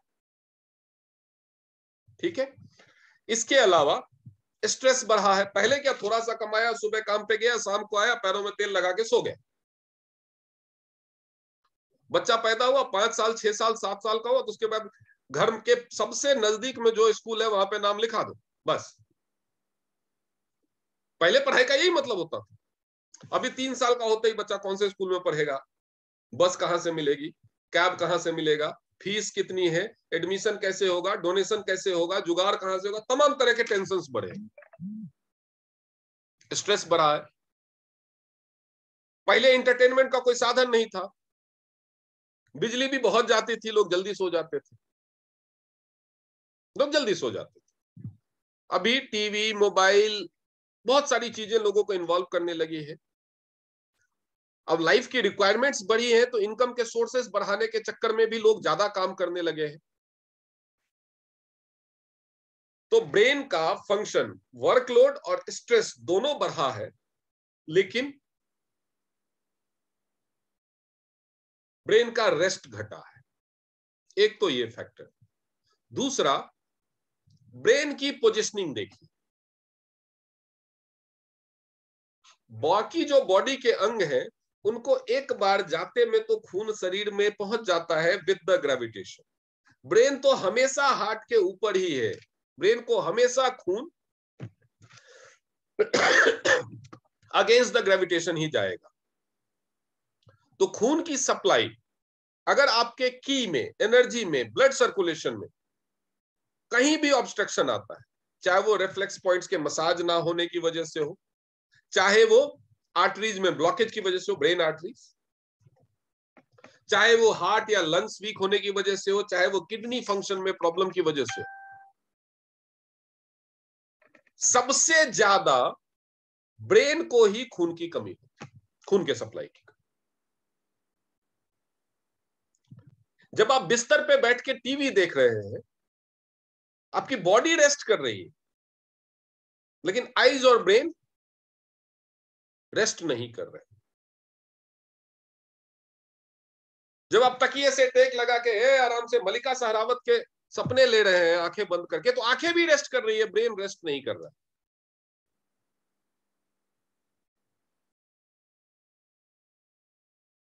या रेस्ट कर रहे, बस में ट्रेवल कर रहे हैं आंखें बंद करके, सोच रहे हैं कि अगला मेरा 7 स्टार कब ब्रेक होगा, मेरा बर्न लाइन कब ब्रेक होगा, फलाने को बोलूंगा बीसीएम ले ले, फलाने को बोलूंगा एक्यू लाइफ ले ले, तो इधर से इधर इतना पीवी, उधर से उतना पीवी, ब्रेन रेस्ट में नहीं रहे। तो ब्रेन को पोषण सबसे कम मिल रहा है, रेस्ट सबसे कम मिल रहा है, और फंक्शन सबसे ज्यादा कर रहा है। तो फंक्शन सबसे ज्यादा होने की वजह से ब्रेन के सेल्स सबसे ज्यादा डेड होते हैं, और खून उसको सबसे कम मिल रहा है, रेस्ट उसको सबसे कम मिल रहा है। रिपेयरिंग तो तभी होगा ना जब वो रेस्टिंग पोजीशन में हो। रेस्टिंग पोजीशन ब्रेन को तभी मिलती है जब आप डीप स्लीप में हो, वो भी 100% रेस्ट ब्रेन को कभी नहीं मिलता। उसके ऊपर से एक और चीज आ गई है जो ब्रेन के लिए सबसे ज्यादा नुकसानदेह, वो है इलेक्ट्रोमैग्नेटिक रेडिएशन। मोबाइल से, मोबाइल के टावर से, तरह तरह के बाकी और इक्विपमेंट से। जो इलेक्ट्रोमैग्नेटिक रेडिएशन निकलता है वो ब्रेन के सेल्स को और डीएनए को सबसे ज्यादा नुकसान पहुंचाता है। तो ब्रेन को सबसे ज्यादा जरूरत है कि आपके रिफ्लेक्स पॉइंट्स का मसाज हो और आपके सारे आर्टरी, सारे जो माइक्रो सर्कुलेशन सब कुछ क्लियर हो, ताकि आपके यहां तक, ब्रेन तक पूरा खून पहुंचे, सही से आप न्यूट्रिशन लें, सही से नींद लें, ब्रेन को रेस्ट मिले और पूरा खून मिले। तो ये जो डिसऑर्डर्स हो रहे हैं आजकल इतने ज्यादा, पहले डिसऑर्डर्स नहीं होते थे, पहले केवल डिजीज होता था। तो ये जो auto immune disorder, metabolic disorder, क्यों? क्योंकि शरीर में कौन सा पाचन के लिए, श्वसन के लिए, प्रजनन के लिए कौन सा काम कब होना है, ये डिसाइड कौन करेगा? ये डिसाइड कौन करे? ये तो ब्रेन डिसाइड करे। ब्रेन के पास जितना काम है उतनी उसको खाने की सप्लाई नहीं है, तो कोई ना कोई काम तो छूटेगा, कोई ना कोई काम तो गड़बड़ होगा। आप इमेजिन करो, जैसे यहां पे बहुत सारी महिलाएं दिख रही है मुझे सामने, आप इमेजिन करो आपके घर में गेस्ट भी आए हुए और गेस्ट कल वापस जाने वाले, सुबह 9 बजे उनकी ट्रेन है, आपके हस्बैंड को 9:30 बजे ऑफिस पहुंचना है, आपके बच्चे को 8 बजे स्कूल पहुंचना है, और कल सुबह अनुराग सर ने एक ट्रेनिंग भी रख दी, कल क्लोजिंग भी है। सुबह के टाइम में क्या सारे काम आप सही ढंग से कर पाएंगे? कुछ ना कुछ तो छूटेगा, कहीं ना कहीं तो बसर होगी। यही होता है ब्रेन के साथ कि वर्क डायमेंशन, फंक्शंस इतने बढ़ गए हैं और न्यूट्रिशन उसको कम मिल रहा है, रेस्ट उसको कम मिल रहा है, ऊपर से डैमेज करने के लिए इलेक्ट्रोमैग्नेटिक रेडिएशन और आ गया, तो उसमें ब्रेन से बहुत सारे फंक्शंस प्रॉपरली नहीं हो पाते, ऑर्डर में नहीं हो पाते, तो वो ऑर्डर गड़बड़ होता है, तो दैट इज कॉल्ड डिसऑर्डर्स। तो जब हम बीसीएम को इस्तेमाल करना शुरू करते हैं तो एक काम तो पूरी तरह हो जाता है कि जितना हम उससे काम ले रहे हैं उतना खाना उसको प्रॉपरली मिलना शुरू हो जाता है। काम तो बढ़ा है लेकिन काम के सामने वो कमजोर नहीं पड़ता। तो अगर आपको कोई डिसऑर्डर नहीं शुरू हुआ है तो वो शुरू होने नहीं देगा।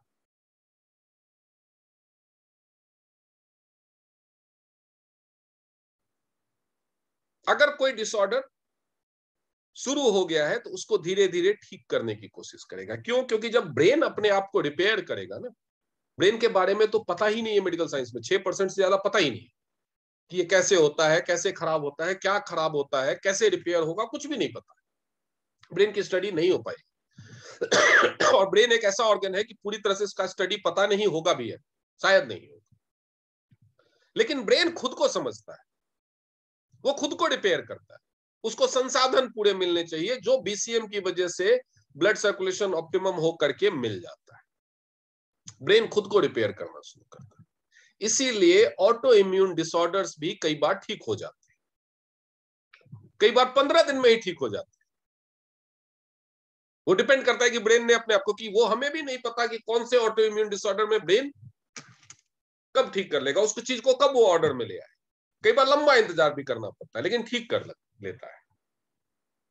अब हम बात करते हैं प्रजनन की,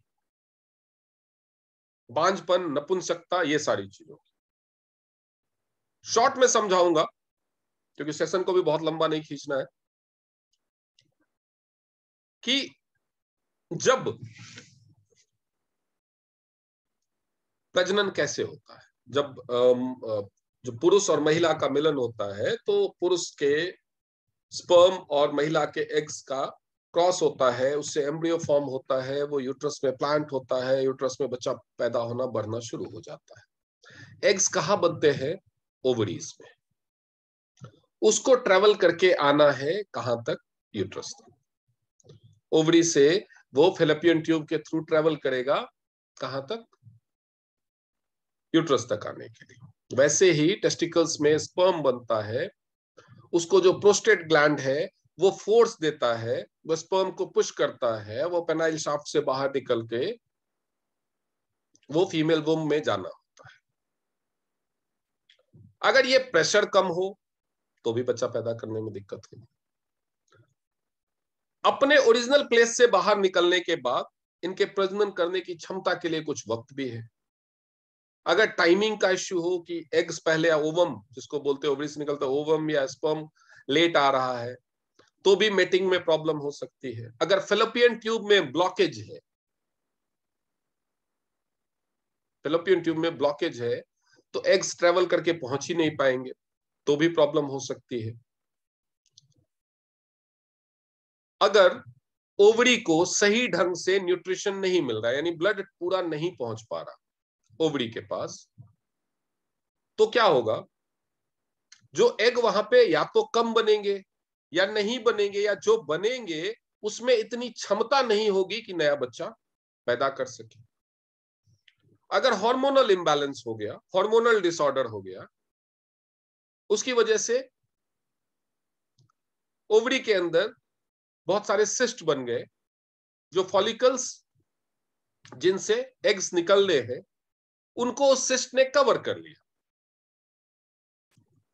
तो एग्स बनेंगे नहीं या निकलेंगे नहीं। जब वो सिस्ट बढ़ने लगे तो ओवरी का संकुचन होकर के पूरा प्रेशर क्रिएट नहीं होगा, तो वो ट्रैवल नहीं कर पाएंगे फैलोपियन ट्यूब के थ्रू, जो भी थोड़ा बहुत बने, तो ये सारी प्रॉब्लम्स हो सकती है। अगर वो पूरी तरह से ट्रैवल, पूरा पुश नहीं मिलता है, पूरी तरह से ट्रैवल करके अगर नहीं पहुंच पाते हैं यूट्रस तक, तो फैलोपियन ट्यूब में जमना शुरू हो जाएगा, डेड होना शुरू हो जाएगा, तो वहां पे ब्लॉकेज हो सकता है। वैक्यूम क्रिएट होने की वजह से फैलोपियन ट्यूब चिपक सकता है। किसी और वजह से फैलोपियन ट्यूब में अगर कोई अनवांटेड ग्रोथ हो गई इनसाइड, तो उसकी वजह से फैलोपियन ट्यूब में ब्लॉकेज आ सकता है। ठीक है। अगर ब्लड सर्कुलेशन यूट्रस यानी बच्चेदानी में पूरा नहीं है, एंडोमेट्रियम अंडर डेवलप हो सकता है, बच्चेदानी की वॉल वीक हो सकती है, कई बार ब्लॉकेज का कॉज हो सकता है, जगह सही जो ओपनिंग है बच्चेदानी की वो सही नहीं हो सकते, तो बच्चेदानी के बाहर कंसीव हो सकता है, मिसकैरेज हो जाएगा। बच्चेदानी के अंदर कंसीव हुआ लेकिन बच्चेदानी का जो एंडोमेट्रियम है वो सही से डेवलप नहीं हुआ, क्योंकि ब्लड सर्कुलेशन पूरा नहीं है, बच्चेदानी कमजोर है, तो मिसकैरेज हो सकता है। अगर फैलोपियन ट्यूब का ब्लॉकेज है या स्पर्म या एग्स वीक है, तब तो टेस्ट ट्यूब बीओबी आईवीएफ से उपाय हो सकता है। लेकिन अगर एग्स या स्पर्म इतने ज्यादा वीक है, क्यों वीक है? क्योंकि उनका जो प्रोडक्शन का जगह है वहां पे सही से न्यूट्रिशन नहीं पहुंच पा रहा, तो नहीं न्यूट्रिशन पहुंचेगा तो क्वालिटी, यानी ब्लड सर्कुलेशन हर एक चीज को अफेक्ट कर सकती है। आईवीएफ होने के बाद कंसीव हो भी गया, अगर यूट्रस वीक है तो मिसकैरेज हो जाएगा। तो यूट्रस भी मजबूत होना चाहिए। जो सर्विक्स रीजन है, जो सर्विकल कैविटी है, जहां पे यूट्रस रखा रहता है, अगर वहां पे ब्लड सर्कुलेशन पुअर है, वहां पे ब्लड सर्कुलेशन ठीक से नहीं पहुंच रहा है, तो क्या होगा? वो सर्विकल जो मसल्स है, सर्विकल कैविटी जो सर्विकल मसल्स है जिसके ऊपर यूट्रस टिका होता है, वो कमजोर होने लगेगा। बच्चा जैसे ही बढ़ने लगेगा, यूट्रस उसके भार को, वो सर्विकल कैविटी यूट्रस को संभाल नहीं पाएगी, यूट्रस अपनी जगह से नीचे आने लगेगा, नीचे आने लगेगा, उसका मुंह ज्यादा खुलेगा, वाटर डिस्चार्ज होगा, बच्चा प्रीमेच्योर पैदा करता है।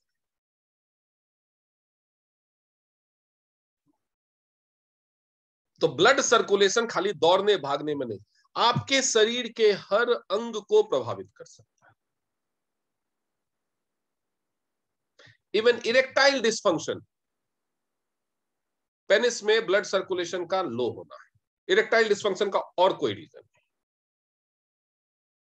अगर इरेक्टाइल डिस्फंक्शन है तो भी प्रॉब्लम होगी बच्चा पैदा करने।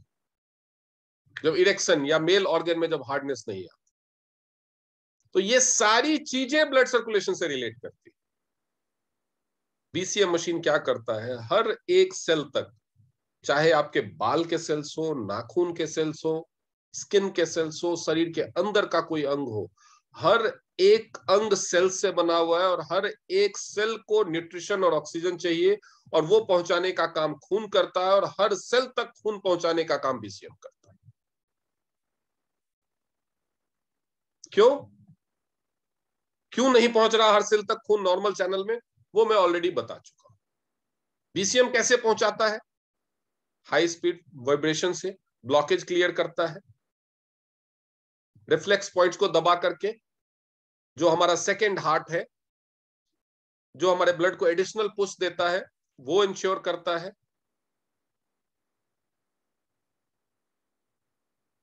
अब एक और चीज बच गई, एक और चीज बच गई, वो है मैग्नेट्स।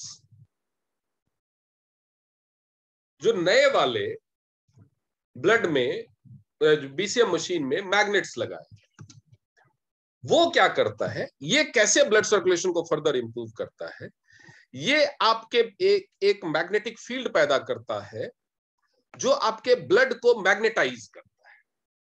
अब ब्लड जब मैग्नेटाइज होगा तो आपके खून में हीमोग्लोबिन है, जिसमें फेरस है, आयरन है, लौह या वज्र। मैग्नेटिक फील्ड की वजह से उनमें भी मैग्नेटिज्म आता है, वो अट्रैक्ट होते हैं मैग्नेटिक फील्ड की तरफ। जहां पे सिमिलर पोल होता है वहां पे वो एक दूसरे को धक्का मारते हैं, जहां पे अपोजिट पोल होते हैं वो अट्रैक्ट होते हैं। यानी जो आपके खून में रक्त कण है वो वोलाटाइल हो जाते हैं, वो इधर उधर भागने दौड़ने लगते हैं, एक दूसरे की तरफ या एक दूसरे से दूर। यानी आपके ब्लड में कभी भी क्लॉटिंग नहीं होती, खून में भी क्लॉटिंग होती है अंदर।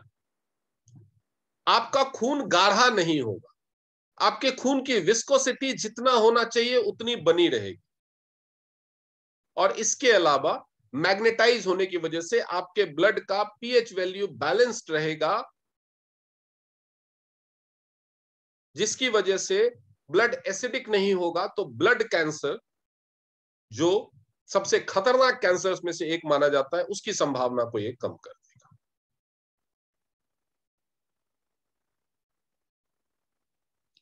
एक 100% हेल्दी हार्ट जैसा होना चाहिए। वो कब हो सकता है, जब हार्ट में पूरे सेल्स हमेशा बनते रहे और हार्ट की आर्टरीज में, कोरोनरी आर्टरीज में ब्लॉकेज ना हो। ये काम बीसीएम इंश्योर कर सकता है। ब्रेन के मामले में भी, यानी हर ऑर्गन को ये हेल्दी रह सकता है। यानी अगर एक हेल्दी इंसान बीसीएम को इस्तेमाल करना शुरू करता है तो अंगों के कमजोर होने से जो होने वाली बीमारियां हैं, लंग्स खराब होने से होने वाली बीमारियां, हार्ट खराब होने से होने वाली बीमारियां, ब्लॉकेज होने से होने वाली बीमारियां, किडनी खराब होने से होने वाली बीमारियां, लिवर, गैल ब्लैडर, पेनक्रियाज, इन सब के खराब होने से होने वाली बीमारियां तो नहीं होंगी, क्योंकि ये इनको खराब नहीं होने देगा। प्रॉपर ब्लड सप्लाई दे रहा है, प्रॉपर सेल रिजनरेशन हो रहा है, वो ऑर्गन हमेशा जवान रहेगा।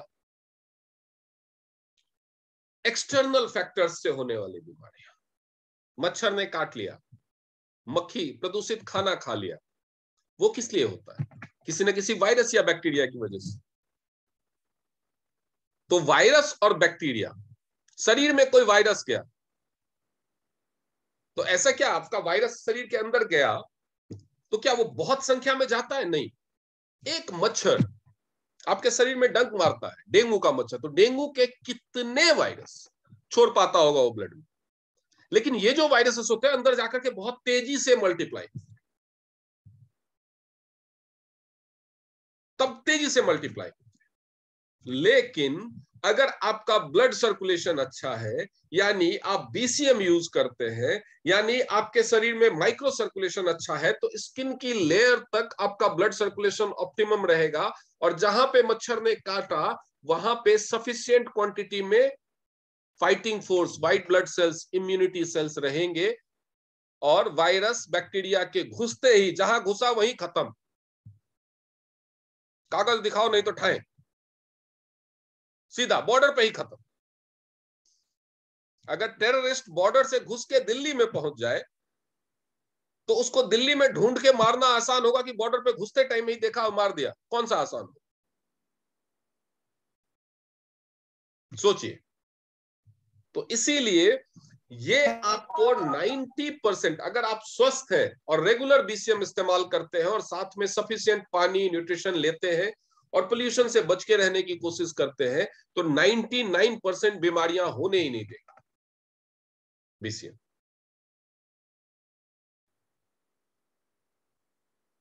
क्यों? क्योंकि ये आपके अंगों को मजबूत बना रहा है और आपके डिफेंस को भी मजबूत बना रहा है। आपके अंगों को भी मजबूत बना रहा है और आपके डिफेंस को भी मजबूत बना रहा है। सोचिए, ये हमारा देश है, इसको आप बॉडी मान लीजिए, इसको आप बॉडी मान लीजिए। हमारे देश के जितने भी नागरिक हैं उनको अंग मान लीजिए। वो सारे नागरिक भी मजबूत, तंदुरुस्त, हट्टे कट्टे हो और हमारी फौज भी मजबूत हो, उनके पास अच्छे हथियार हो, तो क्या कोई भी हमें नुकसान पहुंचा सकता है? बीसीएम आपको इसी तरह से मजबूत बनाता है कि बाई चांस, पहले तो बाहर से होने वाली बीमारियां नहीं होगी, अंदर से होने वाली बीमारियां नहीं, बाई चांस कुछ हो भी गया तो सेल्स को रिपेयर के लिए ब्लड मिलने का स्पीड इतना अच्छा है कि जल्दी से ठीक भी हो जाए, जल्दी से ठीक भी हो जाए।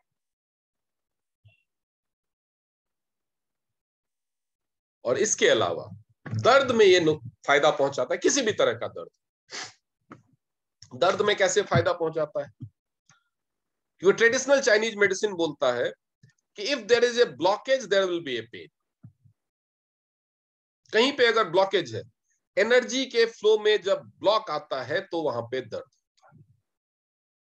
ये ब्लॉकेज को क्लियर करता है, मेरिडियंस को, कोलेट्रल्स को ड्रेज करके ब्लॉकेज को क्लियर करता है, यानी दर्द से मुक्ति दिलाता है। ब्लॉकेज को हटाता है, ब्लड सर्कुलेशन को इंप्रूव करता है। तो अगर आप किसी बीमारी के लिए दवाइयां खा रहे हैं,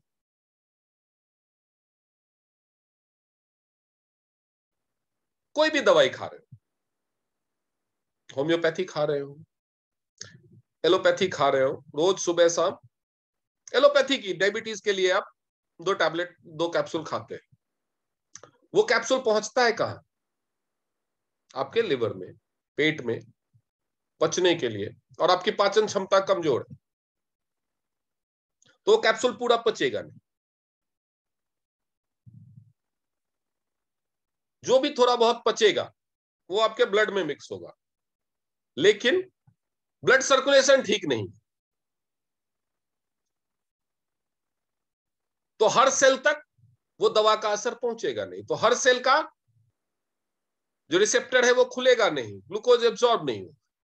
लेकिन अगर साथ में आप बीसीएम करना शुरू कर दें, आपका डाइजेशन इंप्रूव होना शुरू होगा। दवा चाहे आप एलोपैथी ले रहे हो, अगर आपने बीसीएम करना शुरू कर दिया, आपका डाइजेशन इंप्रूव होगा, क्योंकि ये लिवर को मजबूत बनाना शुरू करेगा, दवा ठीक से डाइजेस्ट होगी, खून में ठीक से मिलेगी, खून का सर्कुलेशन ठीक है, तो हर सेल तक उस दवा का असर पहुंचेगा। अगर इंसुलिन ले रहे हैं तो हर सेल तक इंसुलिन पहुंचेगी। चलो पाचन कमजोर है तो उसके लिए जो लोग वेस्टर्न मेडिसिन को फॉलो करते हैं वो बोलते हैं हम सीधा इंजेक्शन लगा दें। इंजेक्शन कहां लगाएंगे? किसी की किडनी में प्रॉब्लम है तो सीधे किडनी में थोड़ी इंजेक्शन लगाएंगे। ब्लड सर्कुलेशन में डायरेक्ट इंजेक्ट कर दें, लेकिन अगर ब्लड सर्कुलेशन ही पुअर है तो पूरे शरीर में पहुंचने में तो टाइम लगेगा ना। अगर ब्लड सर्कुलेशन स्लो है तो जहां पे ब्लॉकेज है वहां पहुंचेगा ही नहीं ना। तो बीसीएम सिर्फ बीमार होने से बचाता नहीं है, बीमारियों को जल्दी से ठीक करने में भी मदद करता है। लेकिन हाँ, इसकी कुछ लिमिटेशंस है जो इसका फंक्शनिंग है उसकी वजह से। प्रेगनेंसी के दौरान इसको नहीं इस्तेमाल किया जा सकता, क्योंकि इतना हाई फ्रीक्वेंसी वाइब्रेशन झेलने के लिए वो छोटा सा भ्रूण या नन्ही सी जान नहीं है। अगर किसी की हड्डियों में कोई मेटल इम्प्लांट है तो इसको नहीं इस्तेमाल किया जा सकता। हड्डियों में मेटल इम्प्लांट है तो कोरोनरी आर्टरीज में जो स्टेंटिंग हुई रहती है, कोरोनरी स्टेंटिंग, वो हड्डियों में नहीं है। बहुत सारे लोग कंफ्यूज होते हैं कि स्टेंट लगा हुआ है, तो स्टेंट के केस में बिल्कुल दे सकते हैं, लेकिन हड्डियों में अगर कोई मेटल इम्प्लांट है, क्योंकि ये हाई फ्रीक्वेंसी वाइब्रेशन देगा, तो जो हड्डियों में जो इम्प्लांट होता है वो मोस्टली फिक्सेटर्स होते हैं। फिक्सेटर्स, इंटरनल फिक्सेटर बोलते हैं उसको। वो हड्डियों को जोड़ के फिक्स करने के लिए स्क्रू से टाइट कर दिया, प्लेट लगा दिया, वायर से बांध दिया, टेंशन बैंड वायरिंग बोलते हैं उसको, रॉड डाल दिया,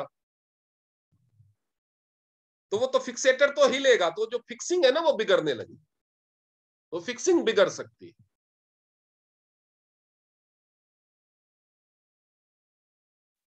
अगर मान लीजिए आपके घर में एक कोई चीज, आपने कोई मान लीजिए कि कोई पिलर है, वो पिलर टूट गया, आपने पिलर के चारों तरफ लोहे की प्लेट लगा करके उसमें कील ठोक दी, वो पिलर जुड़ गया, लेकिन उस पिलर को अगर रोज रोज जोर जोर से हिलाया जाए तो उखड़ सकता है ना। जरूरी नहीं है कि हो ही जाएगा, लेकिन हो सकता है, तो रिस्क क्यों लेना है। तो हड्डियों में अगर कोई मेटल इम्प्लांट है तो नहीं देना है। शरीर में अगर कोई फैलने वाली बीमारी जैसे ट्यूबरक्लोसिस है, किडनी अगर डायलिसिस स्टेज पे है, क्योंकि ये ब्लड सर्कुलेशन को बढ़ाएगा, ब्लड सर्कुलेशन को तेज करेगा, कई गुना तेज कर देगा, जैसा नॉर्मल ऑप्टिमम होना चाहिए वहां वैसा बना देगा, तो फैलने वाली बीमारी भी तेजी से फैलेगी। अगर किडनी क्लॉग्ड है, वो सही से फिल्टर नहीं कर पा रही, ब्लड सर्कुलेशन तेज कर देगा, किडनी को खून तेजी से मिलने लगेगा, उतनी तेजी से वो फिल्टर ही नहीं कर पाएगा, तो डायलिसिस की फ्रीक्वेंसी बढ़ानी पड़ेगी।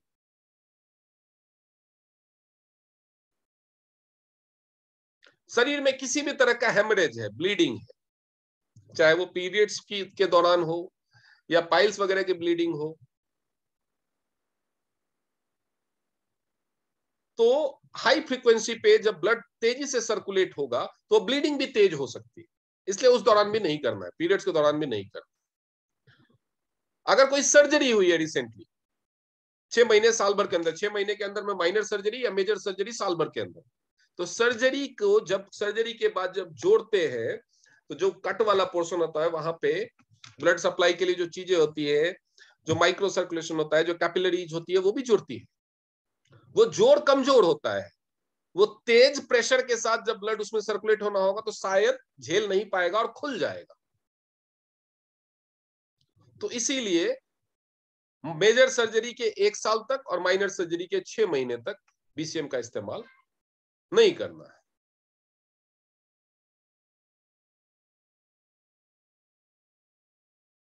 इसके अलावा आपने अगर खाना खाया और तुरंत बीसीएम पे चढ़ गए, तो खाने के साथ लिक्विड भी है, वो खाने को पूरा हिला डुला करके वैसे ही निकाल दे, न्यूट्रिशन अब्जॉर्प्शन नहीं हो पाए, और स्टमक भी अपसेट हो सकता है, वॉमिटिंग हो सकती है। पेट को पूरा खाली होने में 2 घंटे के करीब लगता है डाइजेशन प्रोसेस कंप्लीट होने। तो इसीलिए खाना खाने, हेवी मील, खाना खाने का मतलब चाय लिया उसके साथ 2 बिस्किट खा लिया, that is not counted, but heavy meal के 2 घंटे बाद ही बीसीएम करना है, या सुबह खाली पेट में करना है। मतलब जो लास्ट आपका हेवी मील हुआ था वो 2 घंटे पहले हुआ, अब बीसीएम करने के तुरंत बाद खाना नहीं खाना है। बीसीएम करने के तुरंत बाद ठंडा शावर नहीं लेना है, ठंडा पानी नहीं पीना है। क्यों? क्योंकि ये आपके बॉडी के ब्लड के और बॉडी के इंटरनल हीट को बढ़ाता है, तो सर्द गर्म हो जाएगा।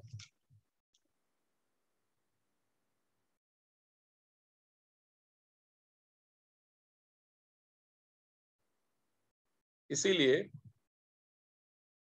बीमारियां तो होगी, इस बात की गारंटी है, क्योंकि हर चीज आपको बीमार करने में लगी, हवा, पानी, खाना, मोबाइल रेडिएशन और लोगों की नजर, तो हर चीज आपको बीमार करने में लगी हुई। नहीं, नजर लग जाती है ये भी कुछ लोग मानते हैं, तो हर चीज आपको तो बीमारियां तो होगी, इस बात की गारंटी।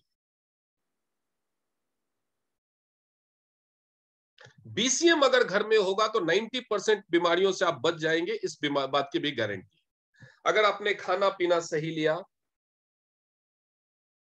और बीसीएम रेगुलर किया तो 90% बीमारियों से आप बच जाएंगे, इस बात की भी गारंटी।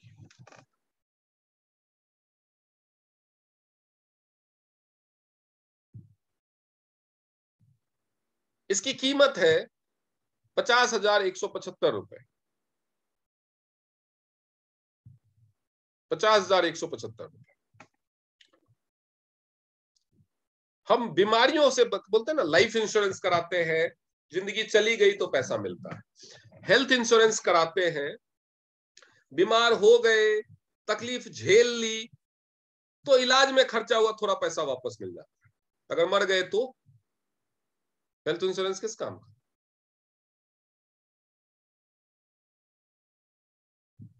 सोचिए, किसी के घर का कोई बीमार हुआ, ठीक है,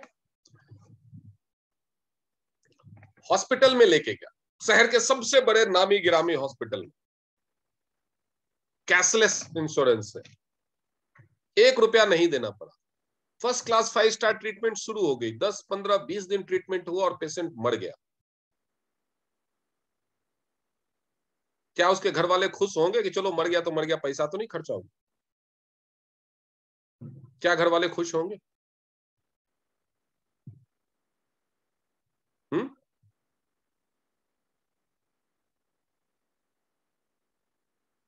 होंगे क्या?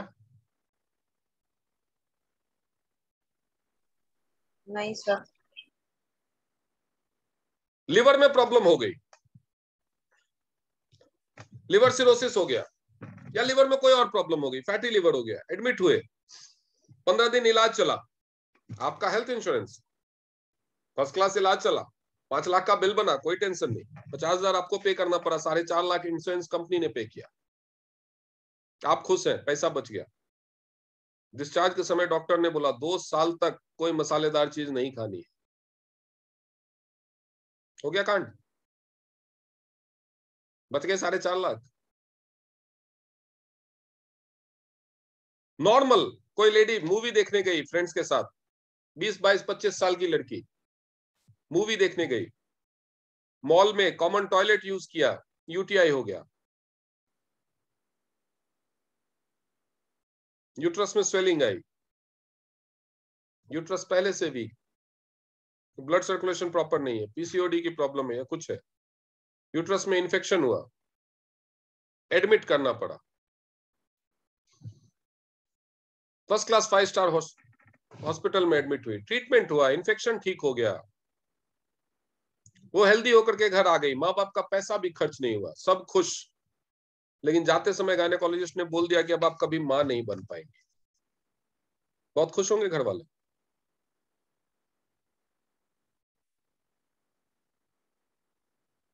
हेल्थ इंश्योरेंस के पीछे भी पैसा खर्च होता है, हेल्थ इंश्योरेंस केवल पैसा बचा सकता है, बीमारियां और उससे होने वाली तकलीफ से नहीं बचा सकता।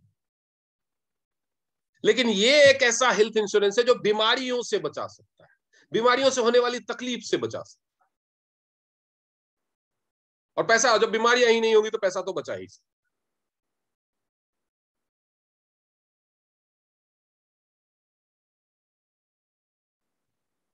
50,000 का मोबाइल भी खरीदेंगे तो साल 2 साल के बाद नया लेना ही पड़ेगा। ये 50,000 रुपए का एक इन्वेस्टमेंट सालों तक, एक बीसीएम की लाइफ कम से कम 10, मेरे पास तो है, मेरे पास 5.5 साल से है, मैंने ऐसे बीसीएम देखे तो 14-14 साल से लोगों के पास है और चल रहे हैं।